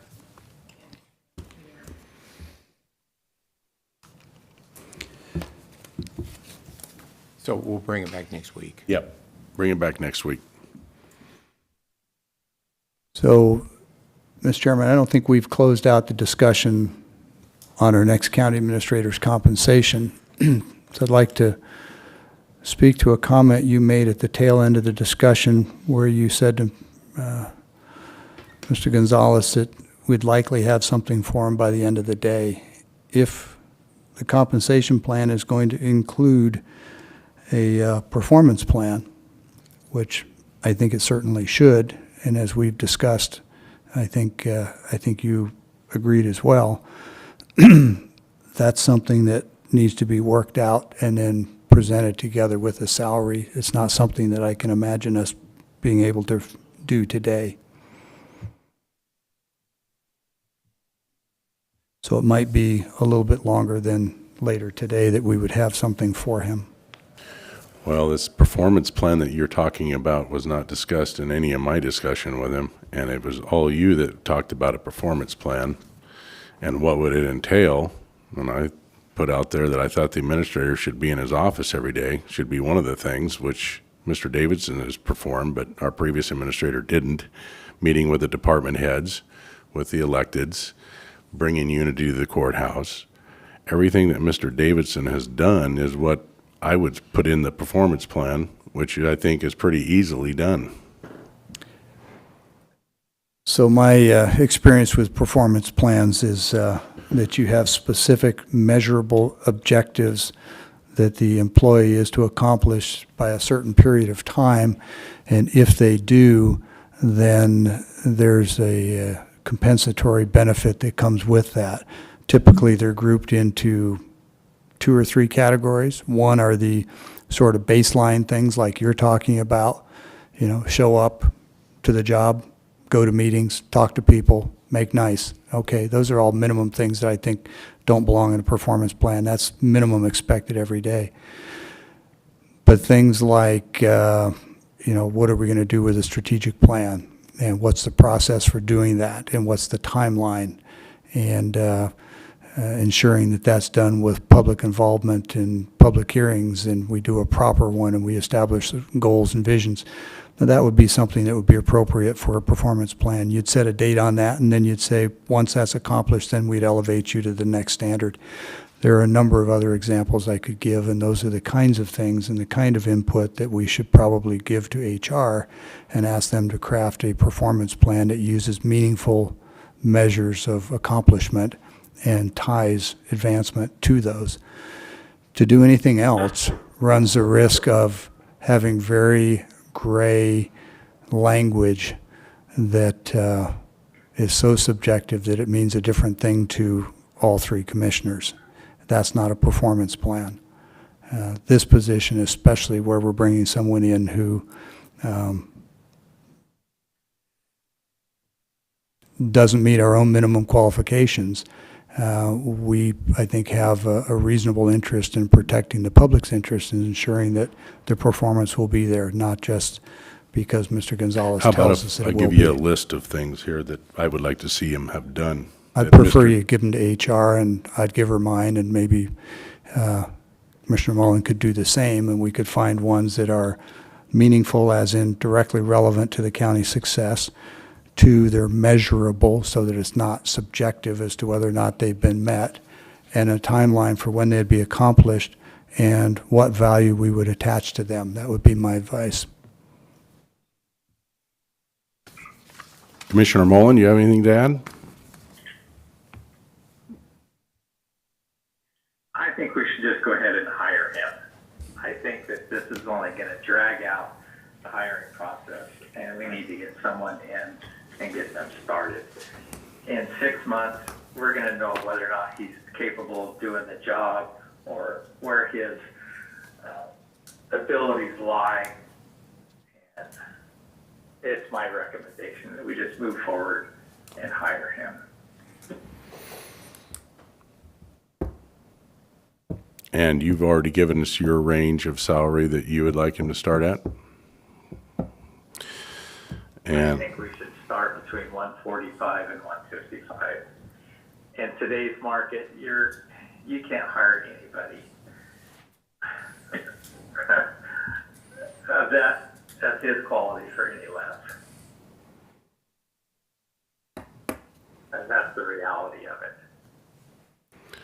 And with Mr. Davidson working with him, I think we would have a firm idea if Mr. Davidson was thinking if he was picking up on the administrator position and performing it correctly. So I'm in agreement with Commissioner Mullen. And therefore, I think we should write up a proposal and give it to Mr. Gonzalez. And what would that proposal say, Mr. Chairman? Within the range of salary that Mr. Mullen has put before us, that we offer him a salary with working with Mr. Davidson and with a trial period. So Commissioner Mullen said 145 to 155. Is that what we're going to offer and let him decide for us? No, Commissioner Peck, that's not how it works, and you know that. Well, no, you just said you wanted to go with what Commissioner Mullen said, and that's what he said, so I'm just asking for clarity. So you want to go at the bottom end, so guess where I'm at? Well, we're already paying an extra 30 or so a year, so our county administrator really is going to be costing us about 180 because we're hiring two of them simultaneous. But no, I've long since quit trying to guess where you're at, Mr. Chairman. Oh, that's probably a good game plan right there. You're never successful when you try and guess where somebody else is at. So with that, I think you need a motion, don't you, okay, yeah, we need a motion. Commissioner Mullen? I make the motion that we try to hire Mike Gonzalez with a salary range of 145 to 155. Can you be more specific on? You know, he's already said that he's willing to take a slight cut in his current wage, so I think at this point, it's just all up to negotiation, but I am comfortable in that range. Thank you. Okay. I second the motion. Discussion. I understand the maker of the motion is intending to exclude any kind of performance plan. Am I correct? I didn't realize we had a performance plan the last time when we hired Dwayne Davison. And I'm not aware of what Keith's was because I wasn't here when the hiring process took place. But I see it as a deterrent into trying to get a gentleman hired. And I also see it as far as trying to set someone up for failure. Okay, so I take that as you're not intending to include, well, you didn't mention one in your motion, so I'll just take you at the literal words of your motion. And you did give a salary range. Is it the intent of the motion to delegate that authority to HR, or is there a specific salary? I'm unclear when you say we try to hire him in a certain range. You want HR? That range was 145,000 because I think if you offer him any less than that, if I was in his shoes, I would be insulted. But you can always try. I think if you go any less than 145, you're going to be he's just going to walk away. That's my opinion. So it's my recommendation that you start at 145 and see where you can negotiate with him because he's already mentioned that he's willing to take a cut. And so at this point, it's all up to negotiation. And I think it's awfully tough for all three of us trying to negotiate a price with him. I think it should be given in the hands of one individual to negotiate that price range, to salary for him. Okay. So the intent then of the motion is to have someone negotiate that with him. What would that be, HR? Was that your intent? I am comfortable with having Mr. Didier negotiate because it sounds like to me he wants to offer him less than what I want to. So I have the utmost confidence in Commissioner Didier to come to a fair and equitable negotiation with Mike Gonzalez. Yeah, so I think there's an issue with one commissioner negotiating a contract in that fashion, unless it comes back for final approval before the board. You okay with that? Yeah, I'm fine with that. No other questions? Okay, there's been a motion and a second to make an offer to Mr. Gonzalez between the range of 145 and 155. All in favor, say aye. Aye. Aye. Opposed? Nay. Okay. So, I'm still need clarification. So you're going to go down and negotiate with him, but he can't sign the contract? That's right. Why not? I think that's what, so. That wasn't in the motion. It was in discussion, it wasn't in the motion. I think that's what Commissioner Peck in his disclaimer. The maker of the motion spoke to his own motion and said that was the intent. You can honor that, or I suppose try not to. I just didn't. There is a negotiated settlement with Didier and Mike Gonzalez that he brings it back to the board and we either vote yea or nay. Isn't that correct? That was my understanding of your motion, and you've just reaffirmed it. Okay, How do you so write up a contract if you don't even have a negotiated settlement? we'll have a contract written up with those terms. It will not be signed by the three commissioners until the next meeting, if Mr. Gonzalez agrees to it. There are other parts of the contract that we need clear, Okay. guidance on. Do you want to take this over? Yeah, so basically, the increases, did you talk about that when we were out of the room? No, there's no mention of any increases. The idea of a performance plan was rejected. The idea of bonuses was rejected. So No, it was not rejected. It was not in the motion, but this contract will have those in it. And if you don't want to sign, you don't have to sign. You vote nay on it too, but they will be in the contract. Yes, there will be performance bonuses in the Chairman, contract. that would be outside the approval and the authority of the motion that was passed.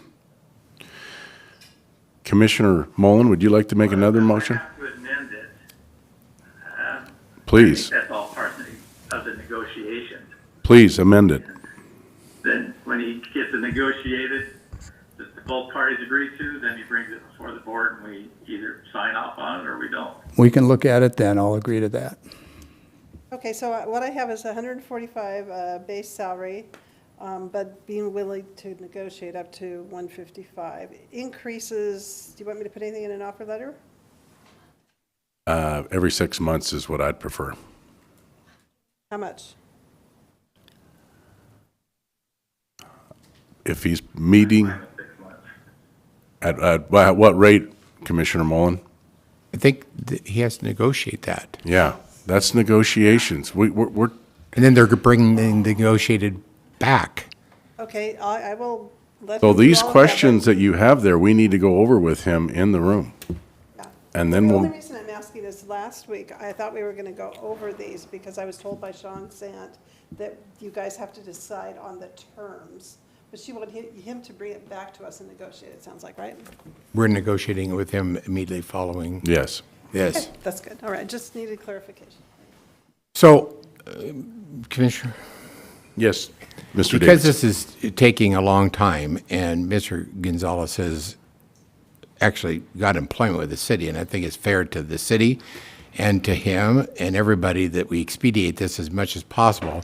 I beg of you that we don't go till next week to make this decision, and we have a special meeting about this in whatever, like 1 day or 2 days, what is a 24-hour notice that we require to expedite this.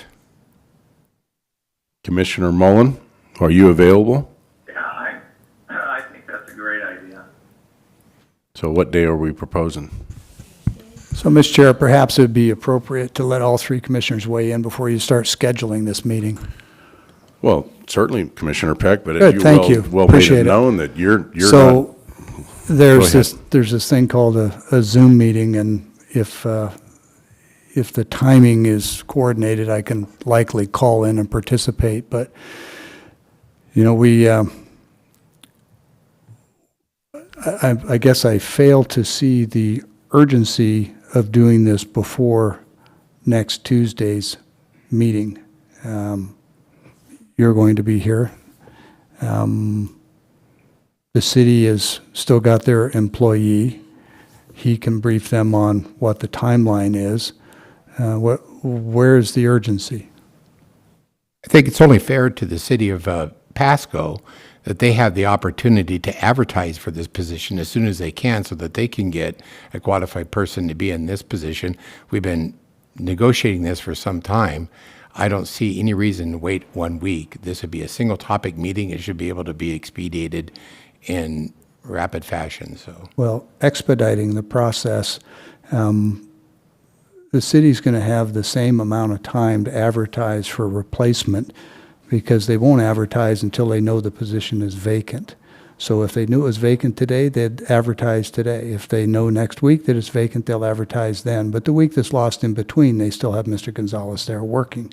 So it doesn't change their timeline. They still have the opportunity to advertise the position as soon as they know he's leaving. Now, if they knew he's leaving today, you know, it's his departure time from the city that really drives their overlap. So if you want to do that, that's fine. I just ask that you make sure that you do it at some point where I'm not in meetings with legislators or Wasac or somebody so that I can participate. Thanks. Thursday morning won't work for me because I'm going to be in Moses Lake at a meeting. Tomorrow afternoon. I just need 24 hours. And I'll be on the road to Olympia and then going into an afternoon, evening meeting with Wasac that goes until 8 or 9. And then I'll be in legislative steering committee meetings Thursday morning till midday. Probably the first opportunity I would have would be